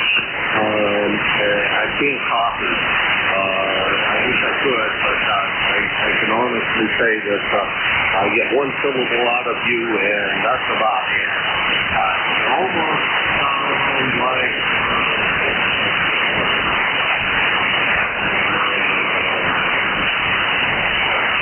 Brother Mike, is who I think you sound like as far as the voice goes. But boy, it's tough because I'm not getting enough of the voice to even tell. This is K1MQ for the East Coast Amateur Radio Service, looking for check-in free stars. Here's WBKS.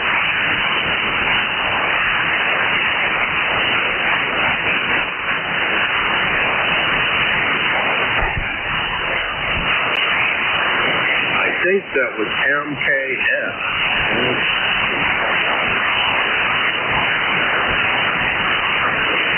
In my lost book, and maybe I got it wrong. This is Kilo Alpha 1, Mike Quebec. It sounded like Mike Kilo Sierra. But give me your call, and we'll see what you can make it go. Over.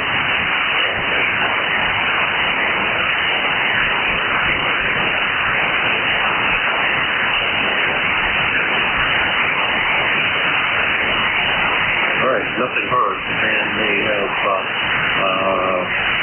dropped down a bit. This is K1MQ, Kilo Alpha 1, Mike Quebec, and this is the East Coast Amateur Radio Service, ECARS.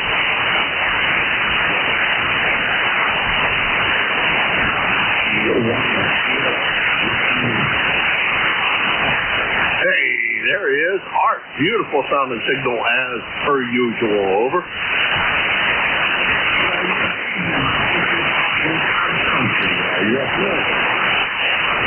Yeah, I'm not sure this is more God's country than down where I am in Pennsylvania. I think that's more God's country. I can see a bald eagle there almost every, pretty close to every time I go down there and visit, and guaranteed to see deer, because that's never a problem. You got spots, and make sure you don't run them over. Over.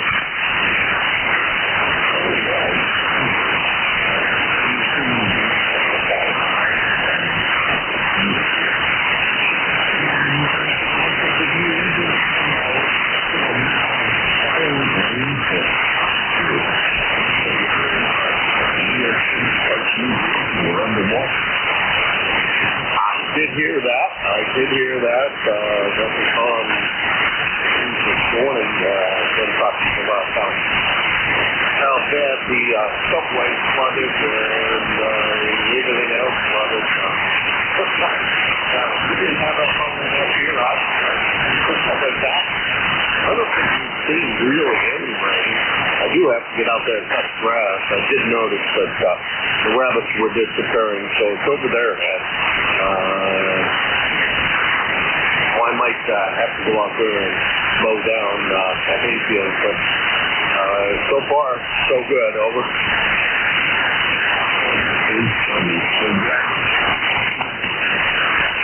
I love that. I love that.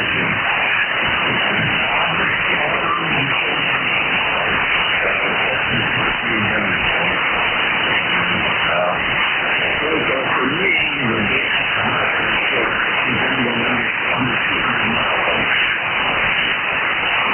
oh, wow. That's kind of weird. I haven't talked to anybody over 3. Oh, no, that's not true. Tim was over 3. 3 1/4 is the longest I talked to since I've been on the air. For this shift, anyway. You sounded great. Quick question, because it's been pretty slow. How's the MG running?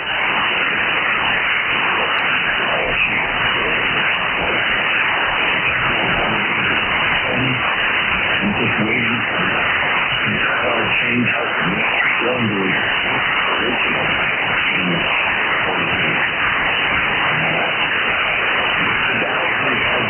Somebody that you can, but I'm interested in that. The point where I think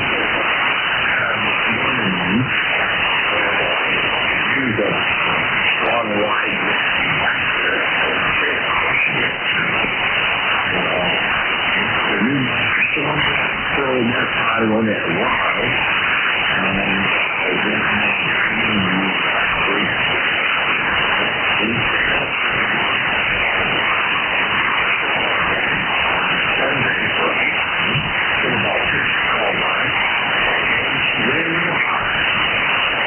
Oh, that's great. That's absolutely fantastic. Well, I've been driving the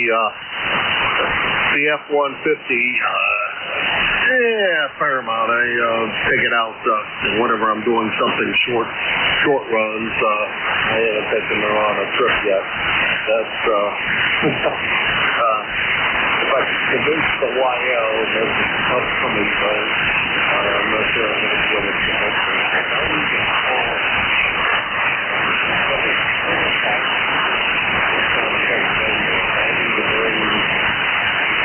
My van or this truck. I'm not sure what it's doing. Driving the truck is I don't know what the mileage is. I'm afraid to guess, but it ain't very good.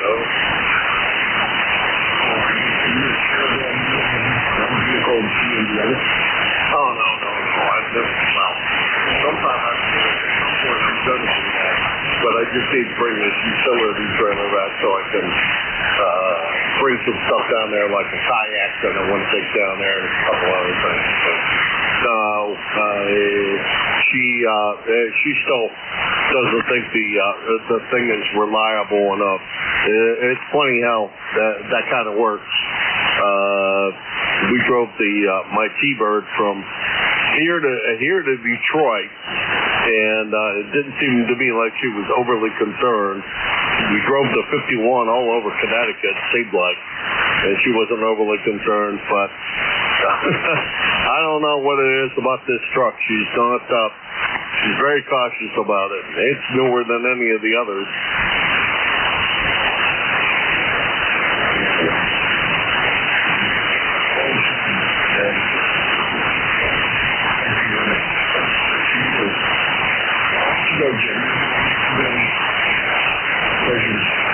I'll be just hanging on the side.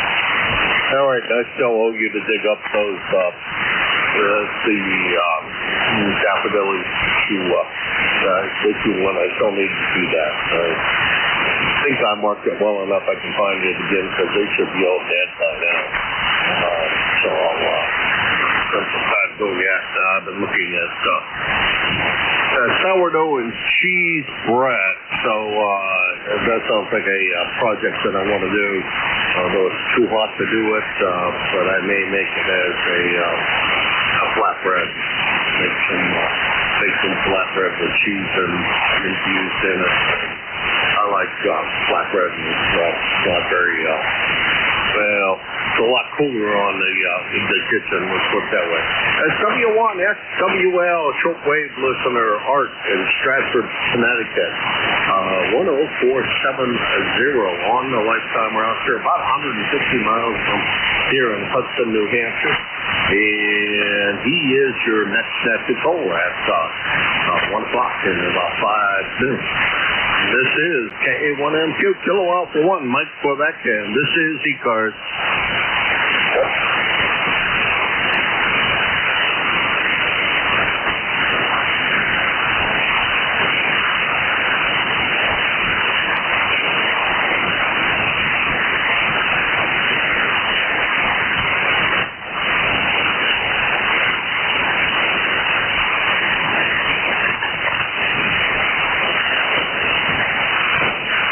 ECARS, the East Coast Amateur Radio Service, Kilo Alpha 1, Mike Quebec, K1MQ for ECARS.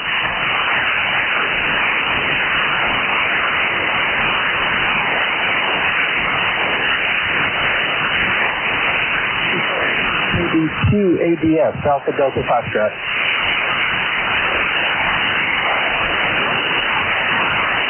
Alpha Delta Foxtrot, come on in. Yeah, there's another station that I just called you. I didn't get a call. Do you want me to let him try to get in there? Yeah, sure. Go ahead, Rich. Yeah, the other station. Go ahead and call. I'll wait.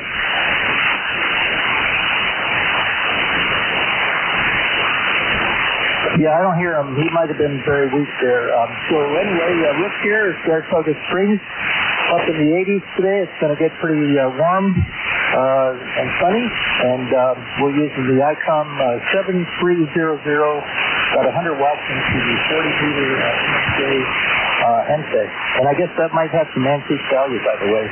They don't exist anymore. Anyway, back to you.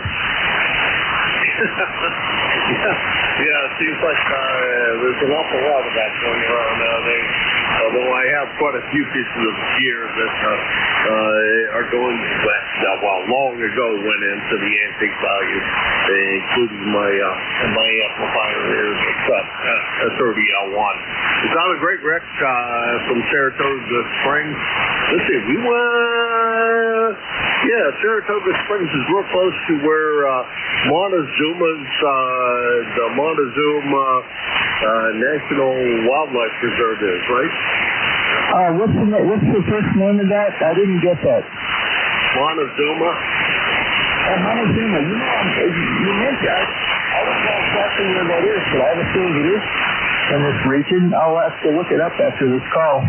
But we're at the base of the mountains here, with the Adirondack Mountains, and just going north and northwest, you're right in a very short time in the mountains, and we have Lake George about 30 miles to the north. Then you get up to, keep going for a couple hours and get up to Lake Placid. That's northwest. Yeah, roger that. I thought it was right. Maybe I'm wrong. I don't know. Travel across 90 to go to Pennsylvania from New Hampshire quite a good bit. And there's a giant bald eagle sculpture that's there on the north side of the road. Absolutely gorgeous thing. And that was the place I'm talking about. We did stop there on this trip. And it is a beautiful sculpture. So if you've driven across 90, you've seen this thing because it is huge. Yeah, whereabouts on 90 would that be in relationship to, say, Albany or Boston? Would it be like part way or another area? Let's see. I think it's still west of... I think it's still west of Albany. Yeah, I don't remember seeing this bald eagle, but I'll be checking on that in the future when I go that way. Let me see if I can figure that out real quick.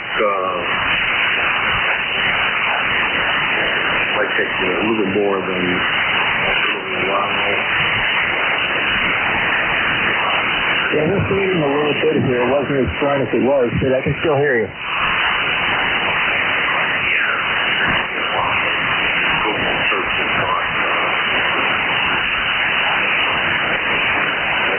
Real cooperative with me right now, over.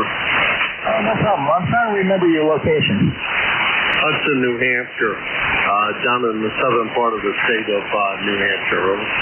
Okay, New Hampshire, yeah, nice state. My son-in-law owns some property up in, I think it's Conway, up in the mountains. Yeah, that's prettier than the southern part, over. Yeah, I've yet to get up there, but I will definitely get up there next year because I won't be committed doing some work right now, but I'll get up there and have a look at that. It's supposed to be very nice. He has an A-frame up there. I love it.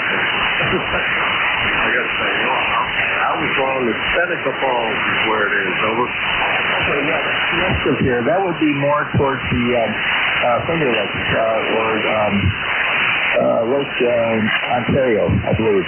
So I'm kind of guessing more towards the Finger Lakes on 90. And there is going towards Rochester, either before or after it if you're going west, there's a national park there. And you can drive through it. You can see it. You kind of follow it along the way if you're heading east or west. And it's on the south side of the highway. A national preserve. A lot of wildlife there. Yeah, this place was pretty cool, I must say. We've driven by it probably, 50 times. And just for a point of reference, it's between Syracuse and Rochester. actually took stuff to Henrietta, and I think there's a nice, if I remember right, there's a nice little diner there. Anyhow, there's also a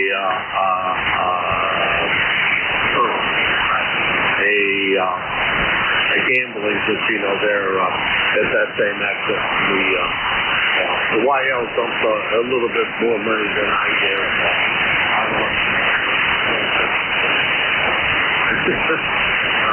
Rather fortunate I didn't lose very much, and I usually try not to. Yeah, TSL. There is a big casino in Rome, New York, and golf courses that go with it. That's before, that would be east of Syracuse. And then when you go beyond Syracuse towards Rochester, that wildlife preserve is on the west Syracuse. But I go that route over the years. I go to Buffalo that way, and I've done it many, many times. But I always enjoyed watching it. I'll have to check the Eagle and see where that is. And as far as casinos, that seems really robbers. You know, a few people probably walk away with your money, but not too many. They got to figure it out. Anyway, back to you, and thanks for the location there. You live in a nice area. Well, thank you for stopping by today. Appreciate it. And yeah, as you're heading from Syracuse back home, heading east, put it this way, it's on the north. Well, regardless, it's on the north side of the road, and it's a big sculpture of a bald eagle. It is absolutely gorgeous to look at. And like I said, we've been driving by it for years and never saw it. This trip we decided, what the heck? We'll stop there and spend the night. And so it's a driving tour through that National Wildlife Preserve. And you're not supposed to get out of your car kind of thing. But lots of stuff to see there. That's for sure as far as wildlife and big grove with a big bunch of trees that have parents right next to it, and that was pretty cool. There's a place that is not too far from here that has the same thing. Anyhow, we will let you rest there. Hopefully we get a chance to talk to you real soon. 7-3. Yep, 7-3. Thanks for the info, and I'll check that out. Probably this year when it gets a little cooler, when I head to Buffalo. You can sure. KB2 Alpha Delta Foxtrot is clear and listening.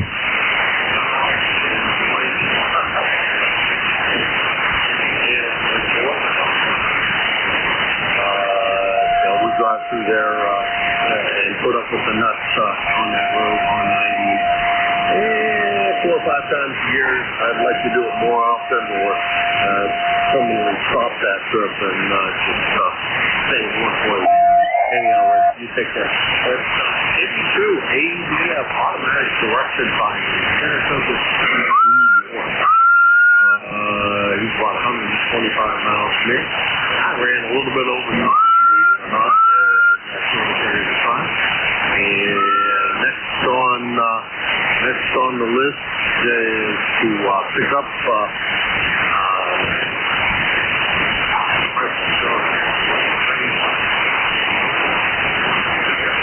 is Art, so he will be on that patrol. Art, hopefully you're still copying me. W1SWLK1MQ. Yeah, Kilo Alpha 1, Mike Quebec. This is Whiskey 1, Whiskey Lima. Thank you very much for your shift there. Very, very nice. Very nice from you and listening.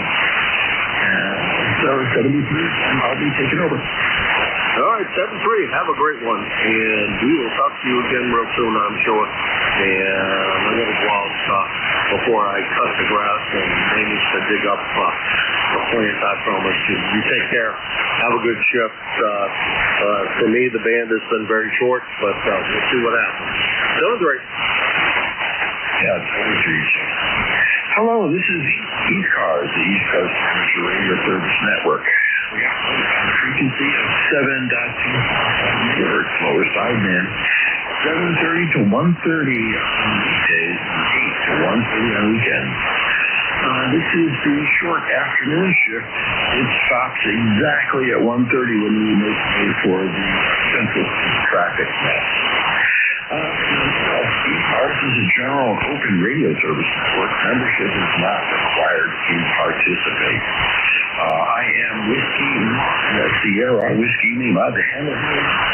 I'm located in Stratford, Connecticut. Stratford is about 65 miles east of New York City, and I'm on the riverbank of the East River. I'm an ECARS lifetime number 10472, and I'll be your net control operator for the next 1/2 hour. At this time, I was just wondering if there's any station to have a schedule to keep. So come now.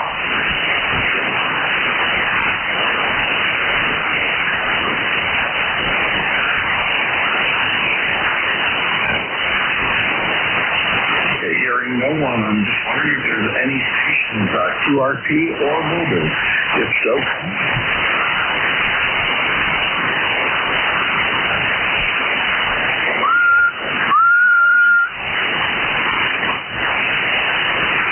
we'll start a general list then.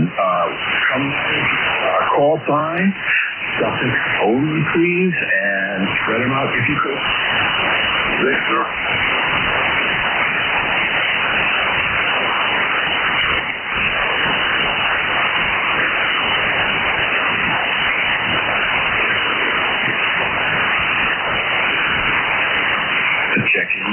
Check-in. Call now for ECARS. This is Whiskey 1, Sierra Whiskey Lima. November X-Ray 3 Victor.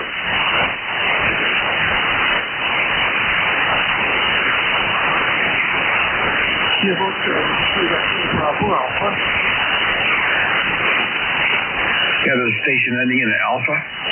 Kilo Charlie 2 Echo Bravo Alpha. Kilo Charlie 2 Echo Bravo Alpha. This is Whiskey 1, Sierra Whiskey Lima. How you doing? I'm okay. How are you? You've got a 5-minute over. That you're about a 5x8 into Connecticut. What's your handle? I'm sorry. What do you mean? Your name? Oh, my name? David. Delta Alpha Victor India Delta. I live in Albany, New York. Over. Oh, roger that, David. How you doing? Nice signal. What can we do for you? I just wanted to check in because there is a 2-max activity right now, and I just was kind of strong in the band and just wanted to check in and say hi. That's all. Roger that. You have a beautiful signal coming in. Right now, my internet is very, very slow. I don't know why. Usually I have kind of good performance on the internet. But I see you're in Albany, New York, about 78 miles. So, that means the band should be short, and you're doing quite well. All right, thank you so very much for the good work you do, and excellent info. Over. Roger that. Well, thank you very much, Dave. You have a wonderful day. That's Kilo Charlie 2 Echo Bravo Alpha. Dave from Albany, New York, about, let's call it 80 miles from me. 73's Dave, and thanks so much for checking in. You're very, very welcome. I hope to check in again. What's your name, please? Oh, it's Alpha Romeo Tango. Okay, all right. Well, thanks so much. I'm looking forward to checking in again. 73. This is ECARS, the East Coast Amateur Radio Service Net. We're looking for check-ins. Come now with your call. November X-Ray 3 Victor. November X-Ray 3 Victor. This is Whiskey 1. What a beautiful signal you have. Well, thank you, Art. You've got a great one here, too. Nice and clear, and the tone's great. It's right here in Milton. Over. Roger that. I don't have you in my log, Fred. Oh, yeah. Hold on. Log just showed up. My ham radio deluxe is acting awfully slow. I don't know what's going on. But here you are from Milton, Pennsylvania. about 200 miles away, Fred. And you've checked many times before, so I want to say thank you for being a frequent checker-inner. Well, thank you, too. According to my program here, it says 282 miles. That doesn't mean anything, but anyway, thank you for checking me in, and have a great day. You too, Fred. And that was Fred, November X-Ray 3 Victor. Beautiful call, find like that. From Milton, Pennsylvania. 73s there, my buddy, and looking for check-ins. This is ECARS, East Coast Amateur Radio Service Network, and Whiskey 1 Sierra Whiskey Lima is listening.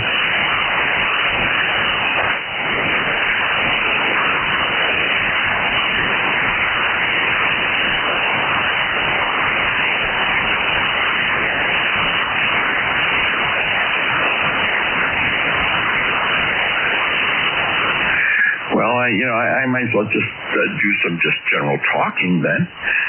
We had some incredible rainstorms recently. There was one last week, about 5 days ago, where it was actually a whiteout condition. I could not see any of the trees in my backyard. The rain was just a solid wall of gray water. I think we had about 2.5 inches of rain in 10 minutes. I've never seen anything like it in my life.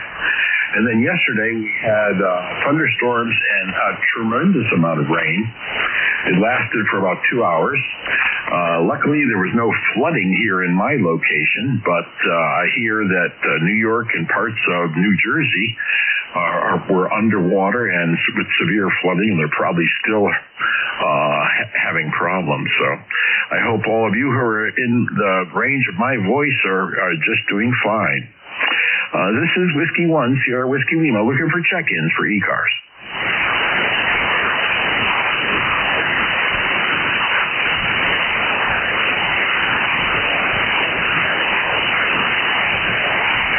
Kilo Charlie 1, Quebec Oscar Bravo.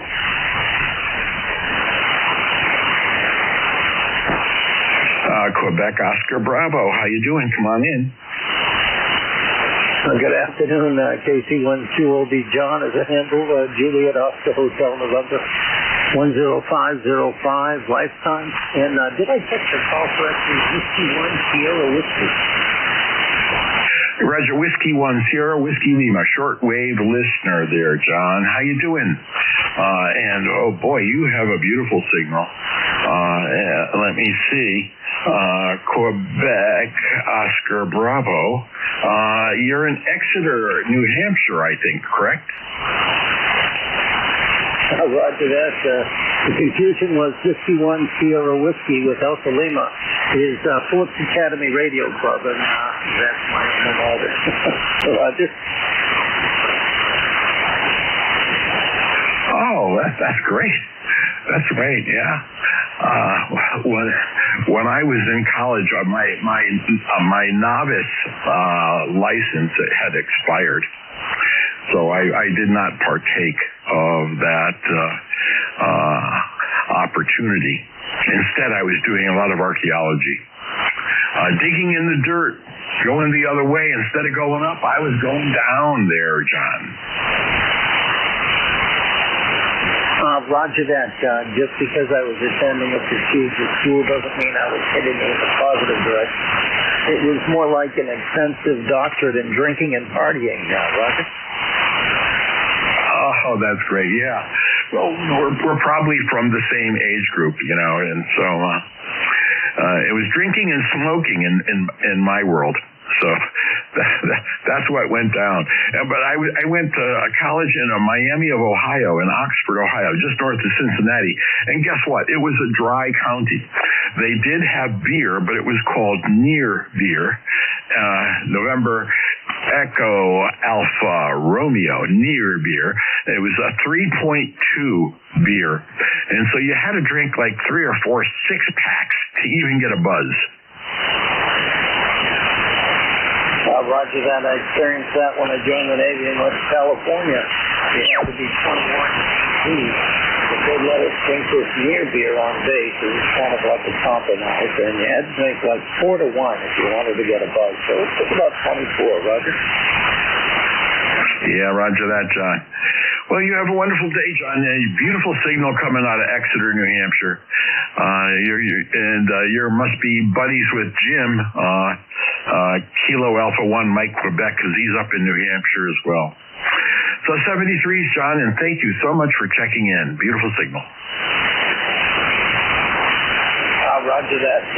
By the way, your signal report is professional audio. I don't know if you got there, but it's good. Anyway, 7372 Charlie 1 Quebec Oscar Bravo. Have a good afternoon. Stay cool. Roger that. So this is ECARS, East Coast Amateur Radio Service Net, and this is Art, Alpha Romeo Tango.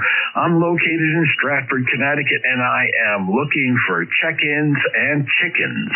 Any chickens out there, come on in. Kilo 1 Hotel Tango Juliet. Oh, I hear a chicken. There was a train wreck. You all came in all at once, so you have to spread them out. Suffix only. Come on now. Whiskey Bravo 8, Whiskey Yankee X-ray. Okay, I heard a whiskey something X-ray. Whiskey Bravo 8, Whiskey Yankee X-ray.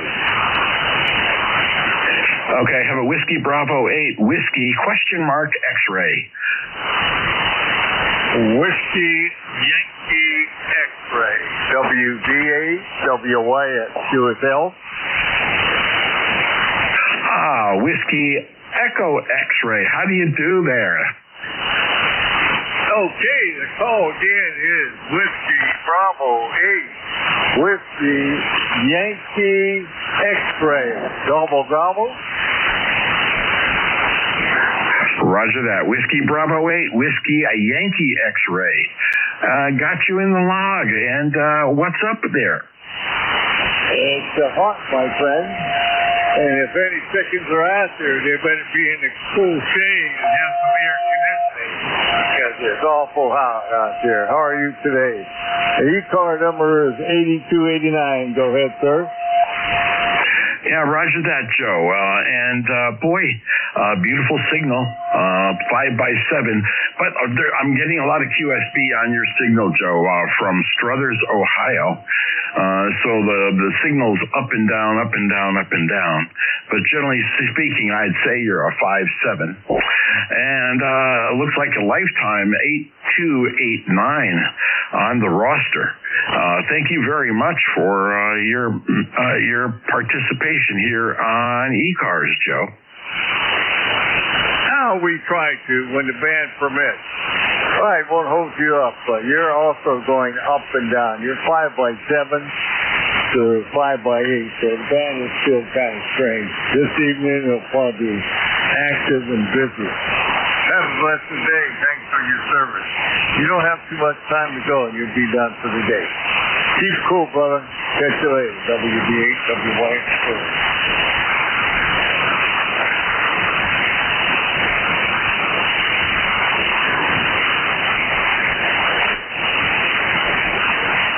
I think we disappeared. Well, Joe, I've just lost you. You went from about a 5.7 to 0 on the meter here. So 73's my friend, and thank you very much for checking in. That's Whiskey Bravo 8, a Whiskey Yankee X-ray. Joe in Struthers, Ohio, about 400 miles from me. The furthest station so far on this shift. This is Whiskey 1 Sierra Whiskey Lima looking for check-ins. Come now. Whiskey 3 Alpha Papa Alpha. I heard a Whiskey 3 Alpha station. Come on in. Tag 1 Whiskey 3 Alpha Papa Alpha. Tony in Pittsburgh. Roger. Roger that. Whiskey 3 Alpha Papa Alpha. I think that's Tony. Is that correct? That's Roger. Well, how you doing there, Tony? I think you are probably still in west Mifflin, Pennsylvania. At least that's where you were last time we talked. Yeah, I'm still here. I just got home, and yeah, it's pretty hot outside, hot and humid. Just turned the radio on and heard you, over. Oh, well, thank you very much, Johnny. Yeah, you're doing good. I am getting some QSB on your signal. It's up and down, and you're lifetime 30878 on the roster. And last time you and I talked, Tony, I think it was January, about the middle of January, according to my log. So what have you been doing since then? Well, radio-wise, what I did...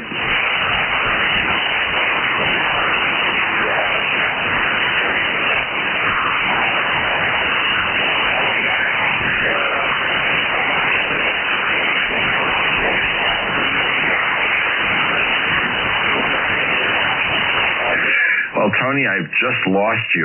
The band is caving in on me. It looks that way, but nonetheless, that was Whiskey 3 Alpha Papa Alpha. Tony in West Mifflin, Pennsylvania, about 370 miles away as the crow flies. 73, Tony, thank you very much for checking in, my friend.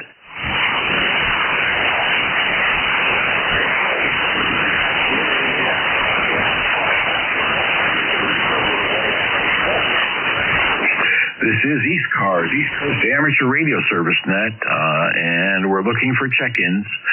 Come now with your call. Suffix only, please.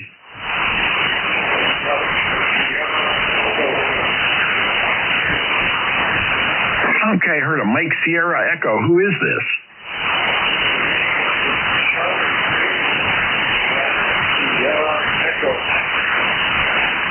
Okay, Kilo Charlie 3, Mike Sierra Echo. Beautiful signal and great audio. How you doing?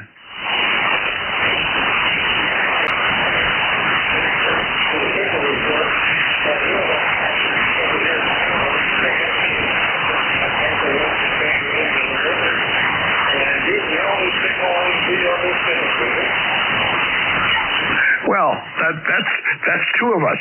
You're the only signal I see as well. Isn't that just amazing, Martin? And are you a member of ECARS? I didn't see you come up in my log.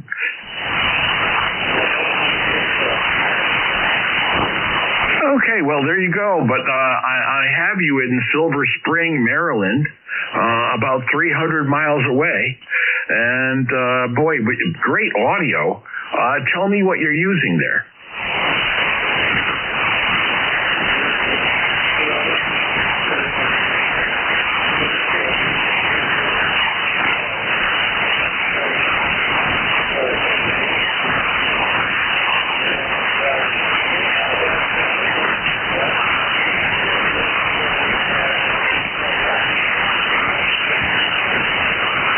Well, Martin, it's doing a great job for you. I was a big Yaesu user since my early days in radio with the 1000 and then a 5000 and the last Yaesu I have, which I still have, it's in the closet, is a 101 MP.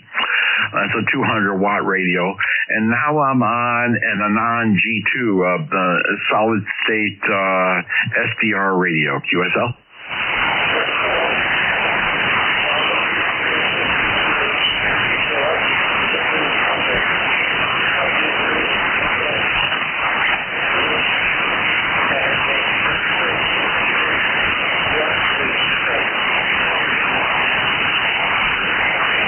Oh, right. Yeah, that's good. Right. Soil. That's correct.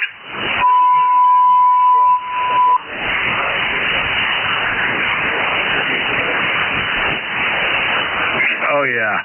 Well, we use the word strata. You know, we're going down into lenses of strata.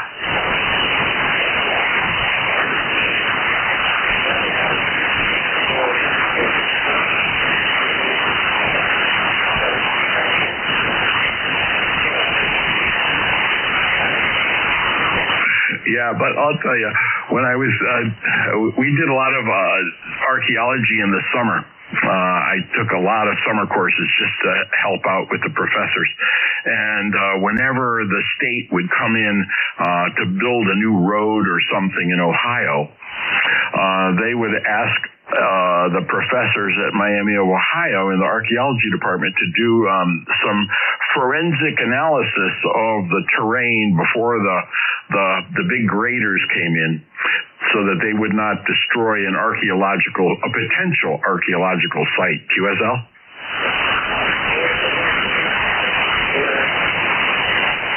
Yeah, so it was a lot of fun.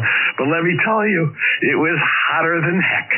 I mean, those cornfields in the middle of August in Ohio, I would pray for a rainstorm, which usually happened about 3 or 4 in the afternoon.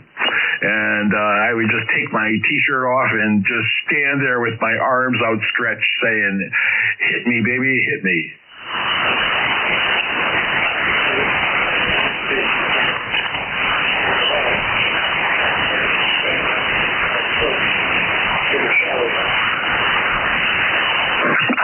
Oh, that's great. A bar is so... I was never so well-equipped, though. I was never so well-equipped, Martin. Hey, well, thank you very much for checking in, and fun QSO, Martin.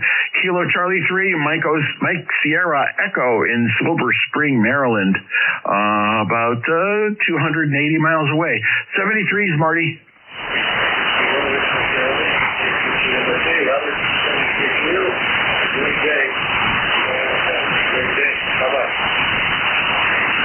Yeah, will do. This is Whiskey 1, Sierra Whiskey Lima, shortwave listener. I am listening for check-ins on ECARS. Come now with your call.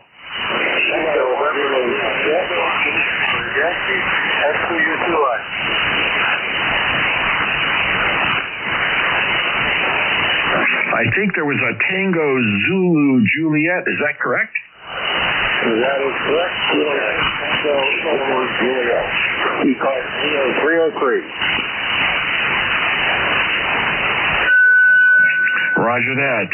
Kilo 3 Tango Zulu Juliet. This is Whiskey 1, Sierra Whiskey Lima. And I'm going to try to put you in the log. My internet is very slow since yesterday's rainstorm. I think there's probably flooding somewhere, somehow. But nonetheless, give me your particulars. Okay, the name is Ron. We're in Pennsylvania. The QRZ is going to show at Hummelstown, but that's merely the post office that we have. The zip code for Hershey only includes the downtown, so everybody that lives around there is in the Hummelstown zip code. So it's kind of a strange situation. I'm about as far away from the Hummelstown as you can get. Actually, the end of the zip code is about 1,000 feet from me, and then becomes Grantville and Harrisburg. So it's a really crazy area. Anyway, we're down here in the shop doing some work. I'll be checking.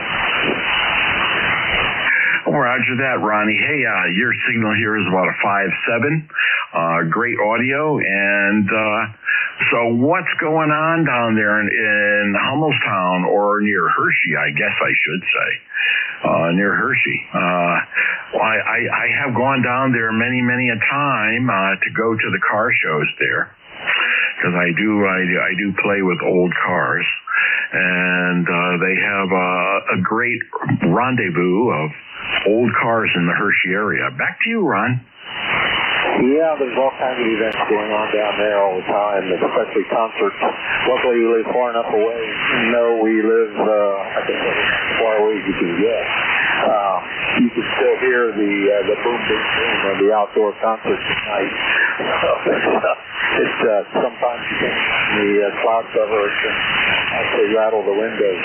On military radio here, all of our radios are military. There's a Harris, an RM350K military. That's all we use. Shooting a coupler outside, a military coupler, and a long-wire antenna. So you were 5.9 plus here, but there is some speeds every once in a while. But other than that, you've been extremely strong here at the Hershey, PA. Well, thank you very much, Ron. I'm at the end of my shift. We have to make way for the Central States traffic net. So I'm going to say 73. Sorry to cut you short here, Ron, but this is the end of ECARS, and we have a hard stop. So best wishes to you, and hope you check in again soon. This is Whiskey 1, Sierra Whiskey Lima saying thank you to all who checked in, and all that didn't check in but wanted to. See you tomorrow. This is the end of ECARS for July 15th.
KA8YOR, KA8YOR.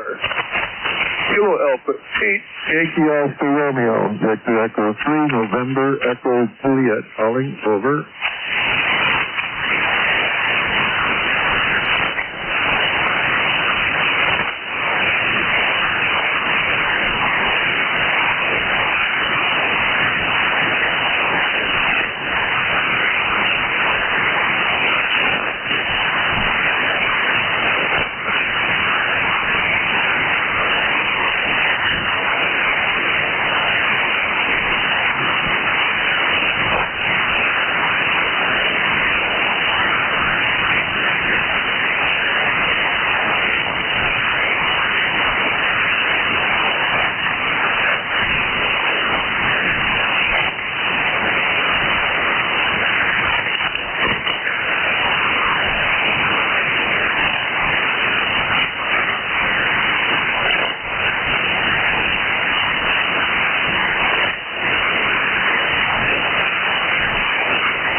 Victor, Juliet, Oscar.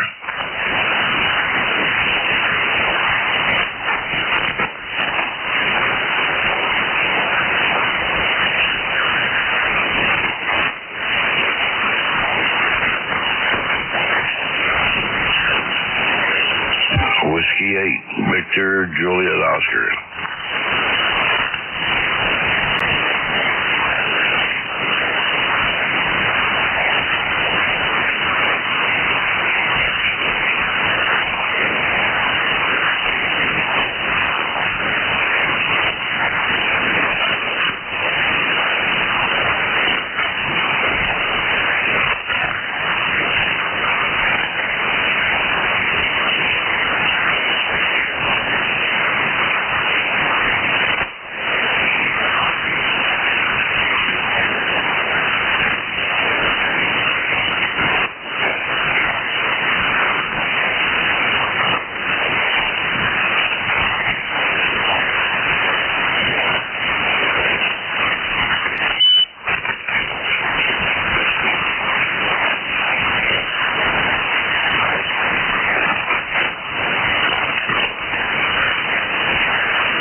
Victor, Juliet, Oscar.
Whiskey Golf Papa.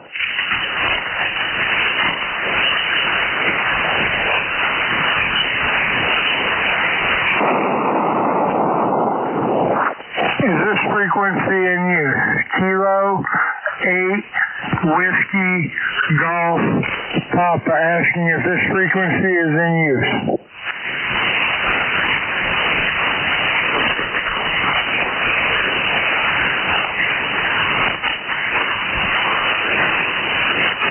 Kilo 8 Whiskey Golf Papa, asking is this frequency in use?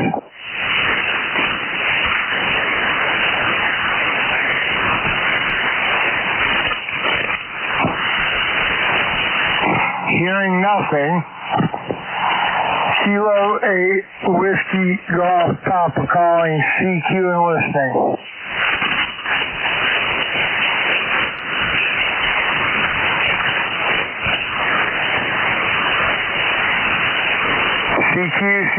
CQ 40 meters. Kilo 8 Whiskey Golf Papa calling CQ is standing by.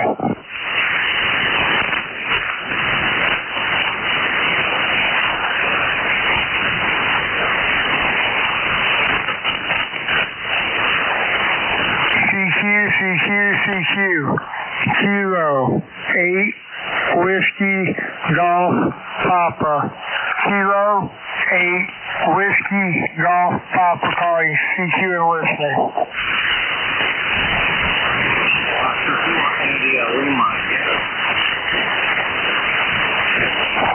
Kilo Oscar 4, I didn't catch the rest of it. India, Yankee, or let me know on the next go around. I heard you in there. The name is Randy. I'm located in Pontiac, Michigan, about 30 miles north of Detroit. I'll turn it over to you for the call sign and name, sir. Hey, Randy, name is Doug, Delta, Oscar, Uniform Golf, and the suffix is India, Lima, Yankee. Kilo Oscar, India, Lima, Yankee, located here in Chattanooga, Tennessee. Talking to you off a loop I've got up there in that area. But anyway, you're about a 5x8 here in St. I heard you say your name was Doug, but then I lost everything after that with the band change. Try it one more time. You got a copy now? Kilo Oscar Forest Station, I lost you right after started your second transmission. Kilo Oscar 4, I don't got a solid copy on you.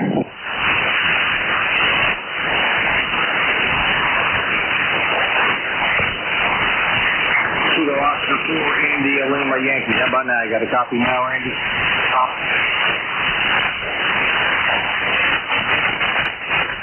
CQ, Kilo 8 Whiskey Golf Papa, calling CQ listening.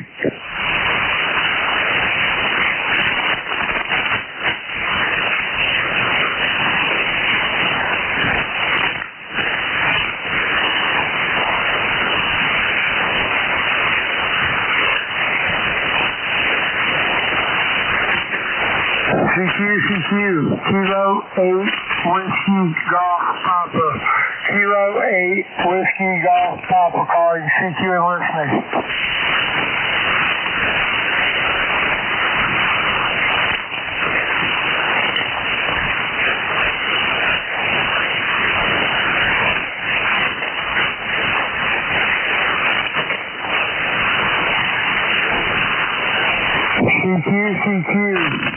CQ 40 Kilo 8 Whiskey Golf Papa, Kilo 8 Whiskey Golf Papa calling CQ and listening.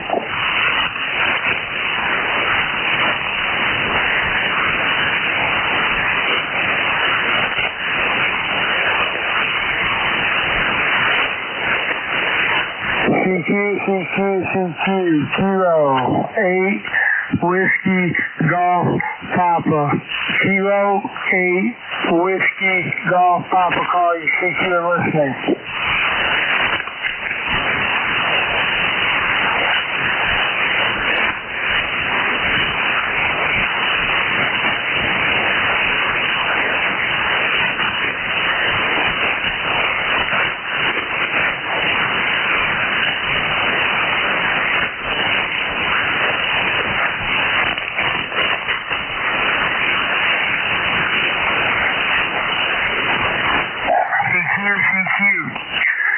08 Whiskey Golf Papa.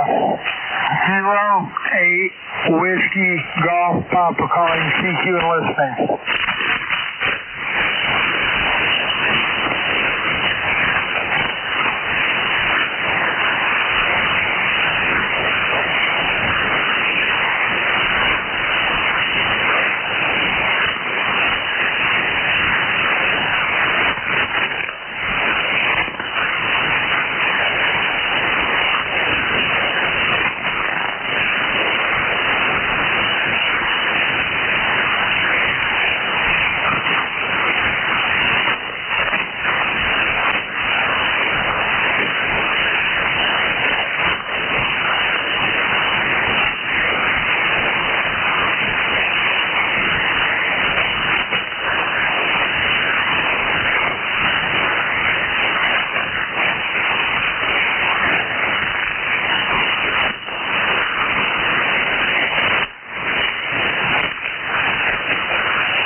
Hello, radio. Hello, radio.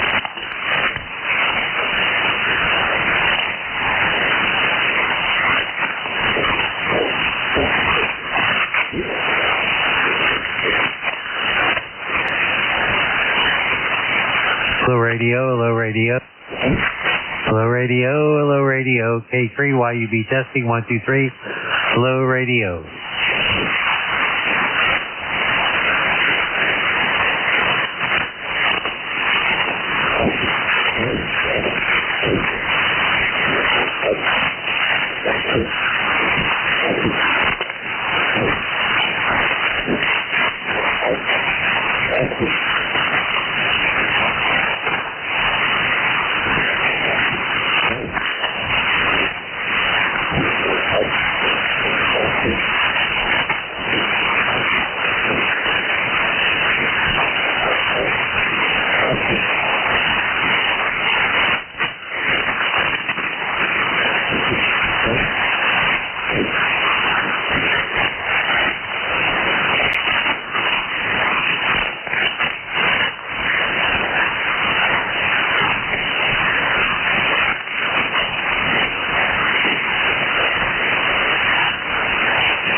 K3 YUB testing. Hello, radio. Hello, radio.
Hello, radio. Hello, radio. Hello, radio.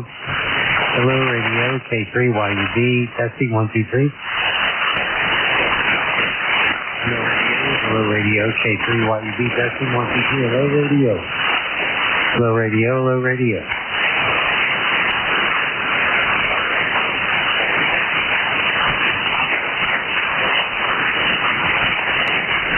Hello, radio. 1 2 3. Hello, radio. K3 YUB. Hello, radio. Hello, radio. Hello, radio.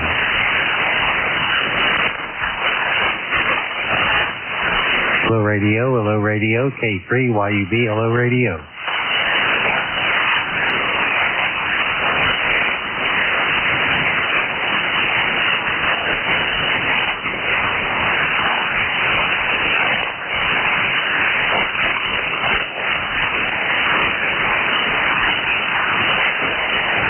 Hello, radio. K3 YUB. Hello, radio.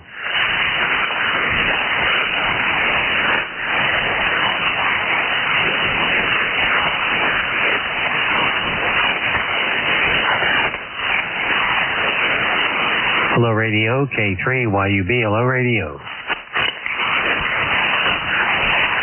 Hello, radio. K3 YUB. Hello, radio.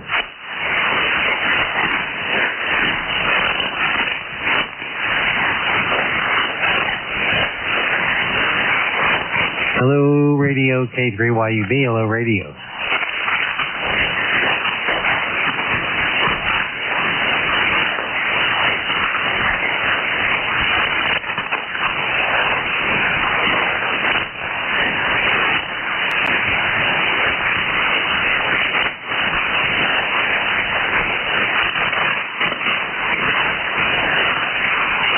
Test, hello radio, K3YUB, hello radio.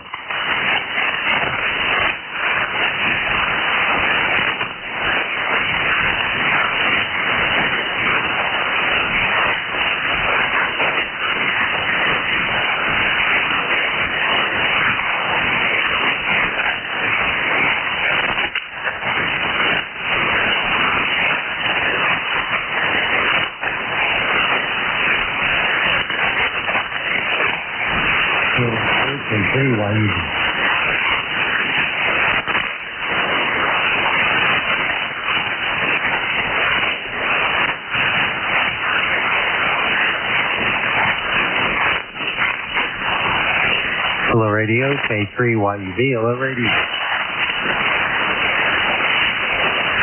Hello radio, K3YUB.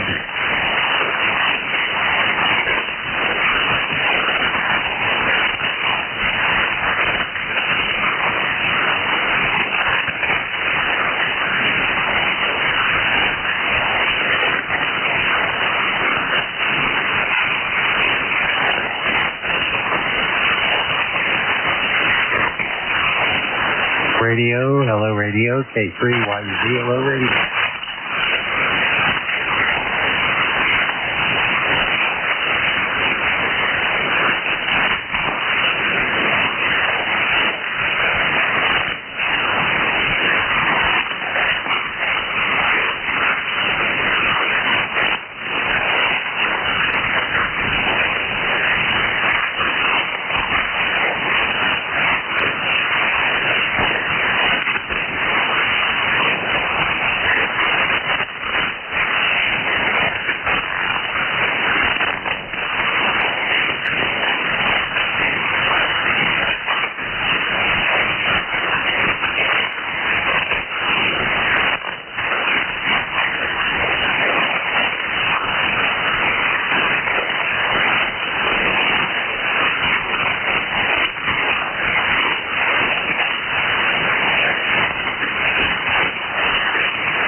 Radio, K3YUB.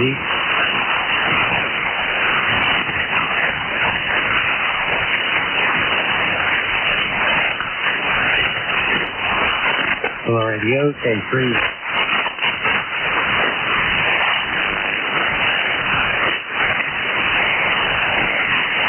Hello radio, K3YUB.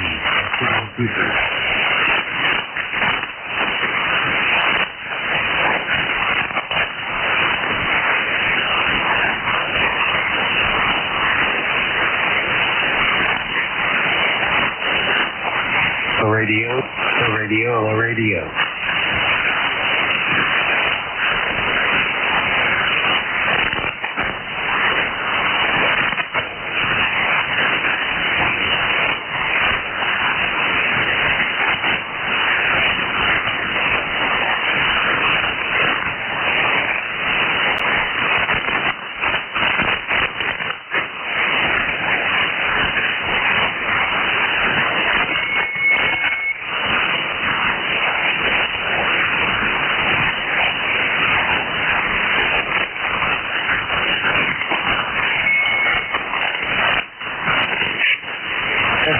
Here's K3YUB, hello radio.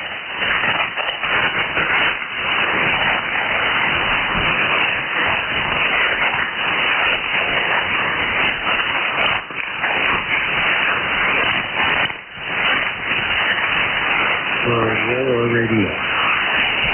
Hello radio, hello radio.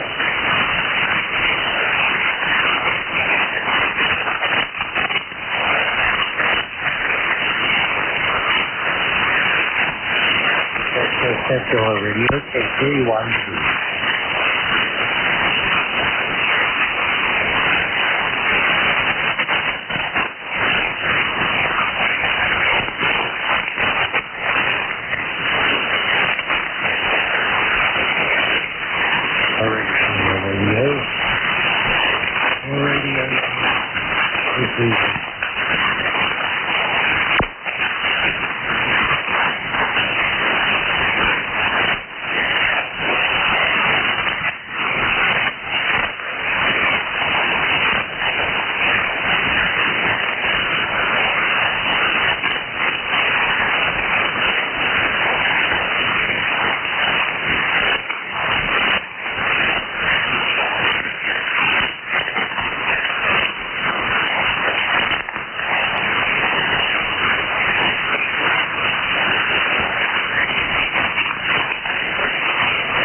KA8YOR.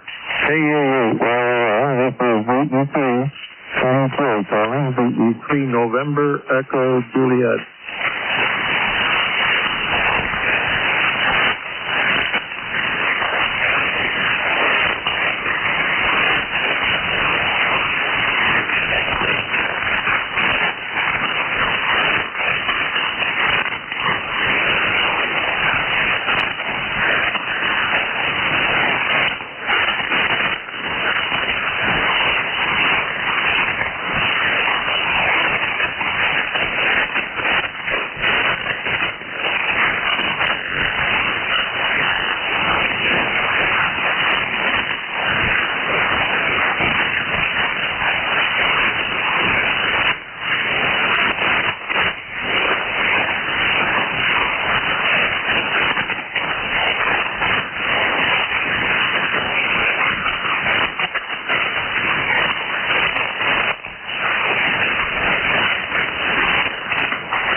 frequency in use. This is the frequency in use.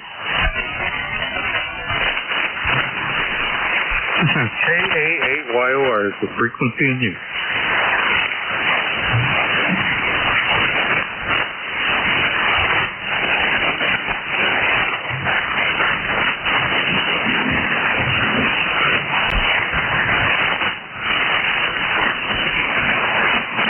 Calling VE3NEJ. VE3NEJ. This is KA8YOR.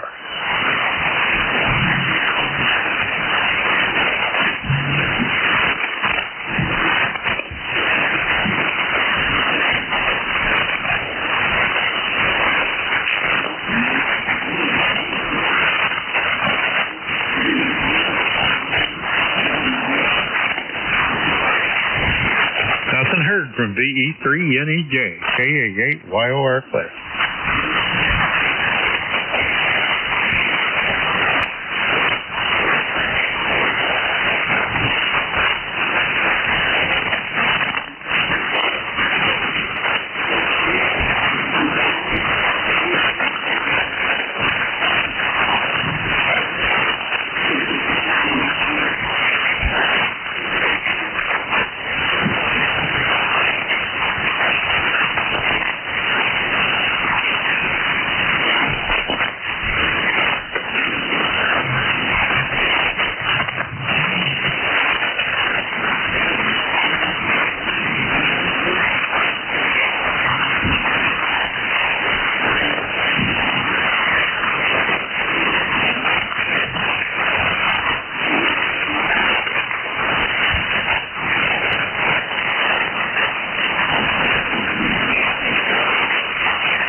in use. The frequency in use.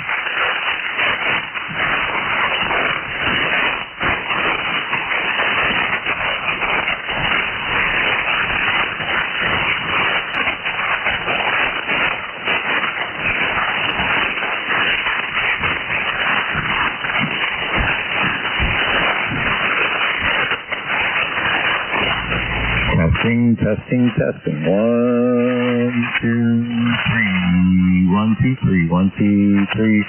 1, 2, 3. 1, 2, 3. Testing.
this frequency in use? Is this frequency in use?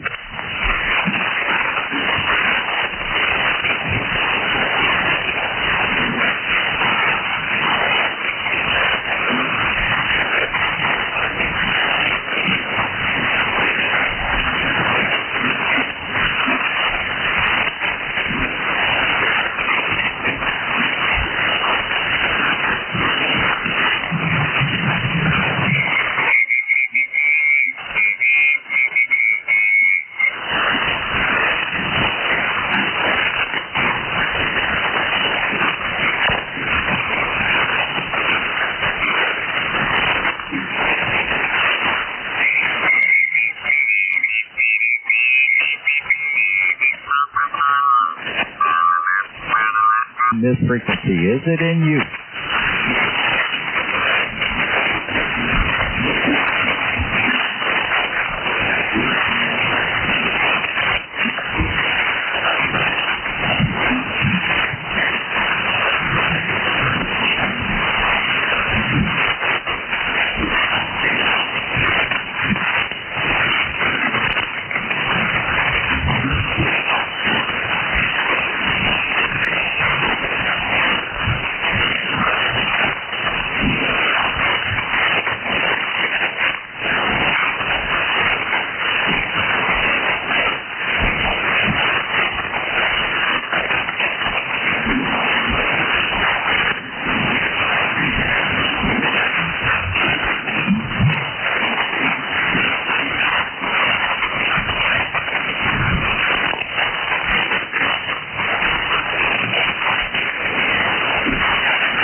Frequency in use is a KF8 DFT. You're using this frequency for United States Traffic and WordNet. Is this frequency in use? Please call now and let me know.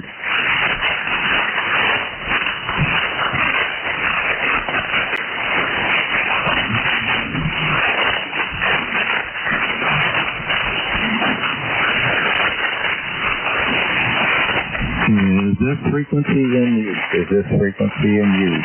Please let me know. Now, this is KF8 DFT. I'm about to start a net for the United States Traffic and Awards Net. Is this frequency in use?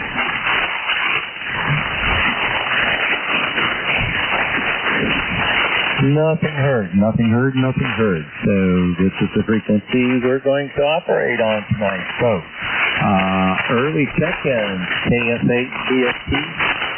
Come with your call sign and or member ID on AIM for early check-in. Early check-in.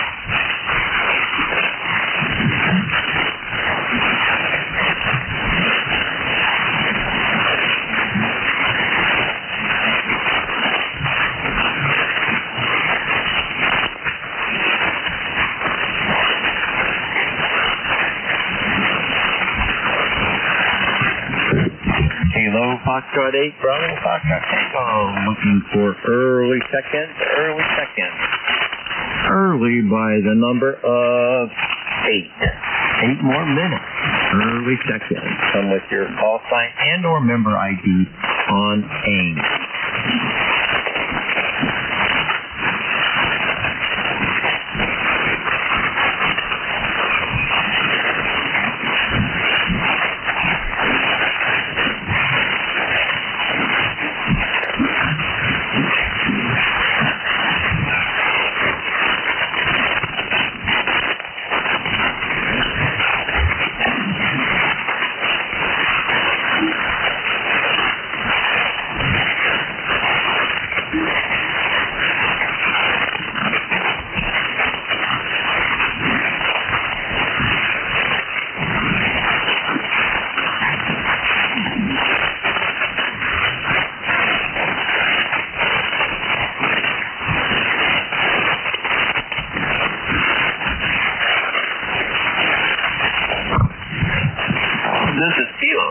Foxtrot 8, Bravo, Foxtrot Tango. Welcome to the United States Traffic Net. For more information about our nets and all our nets, please visit our website at www.uspaw.net. Check-ins will begin at 2300 on RF. If you want to get in on the list early, just put your call sign or membership number in the AIM window. Please stand by for the net at 2330.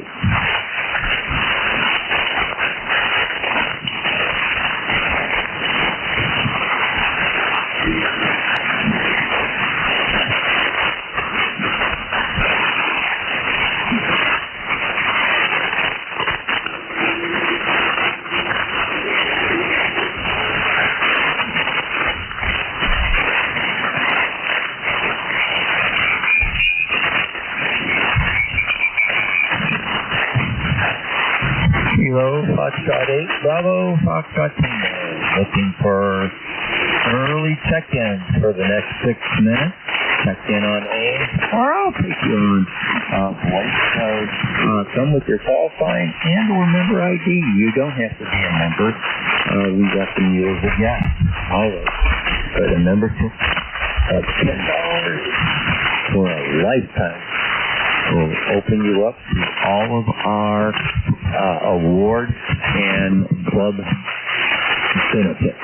So, come with your call sign and or member ID in the AIM window for the next 5 minutes.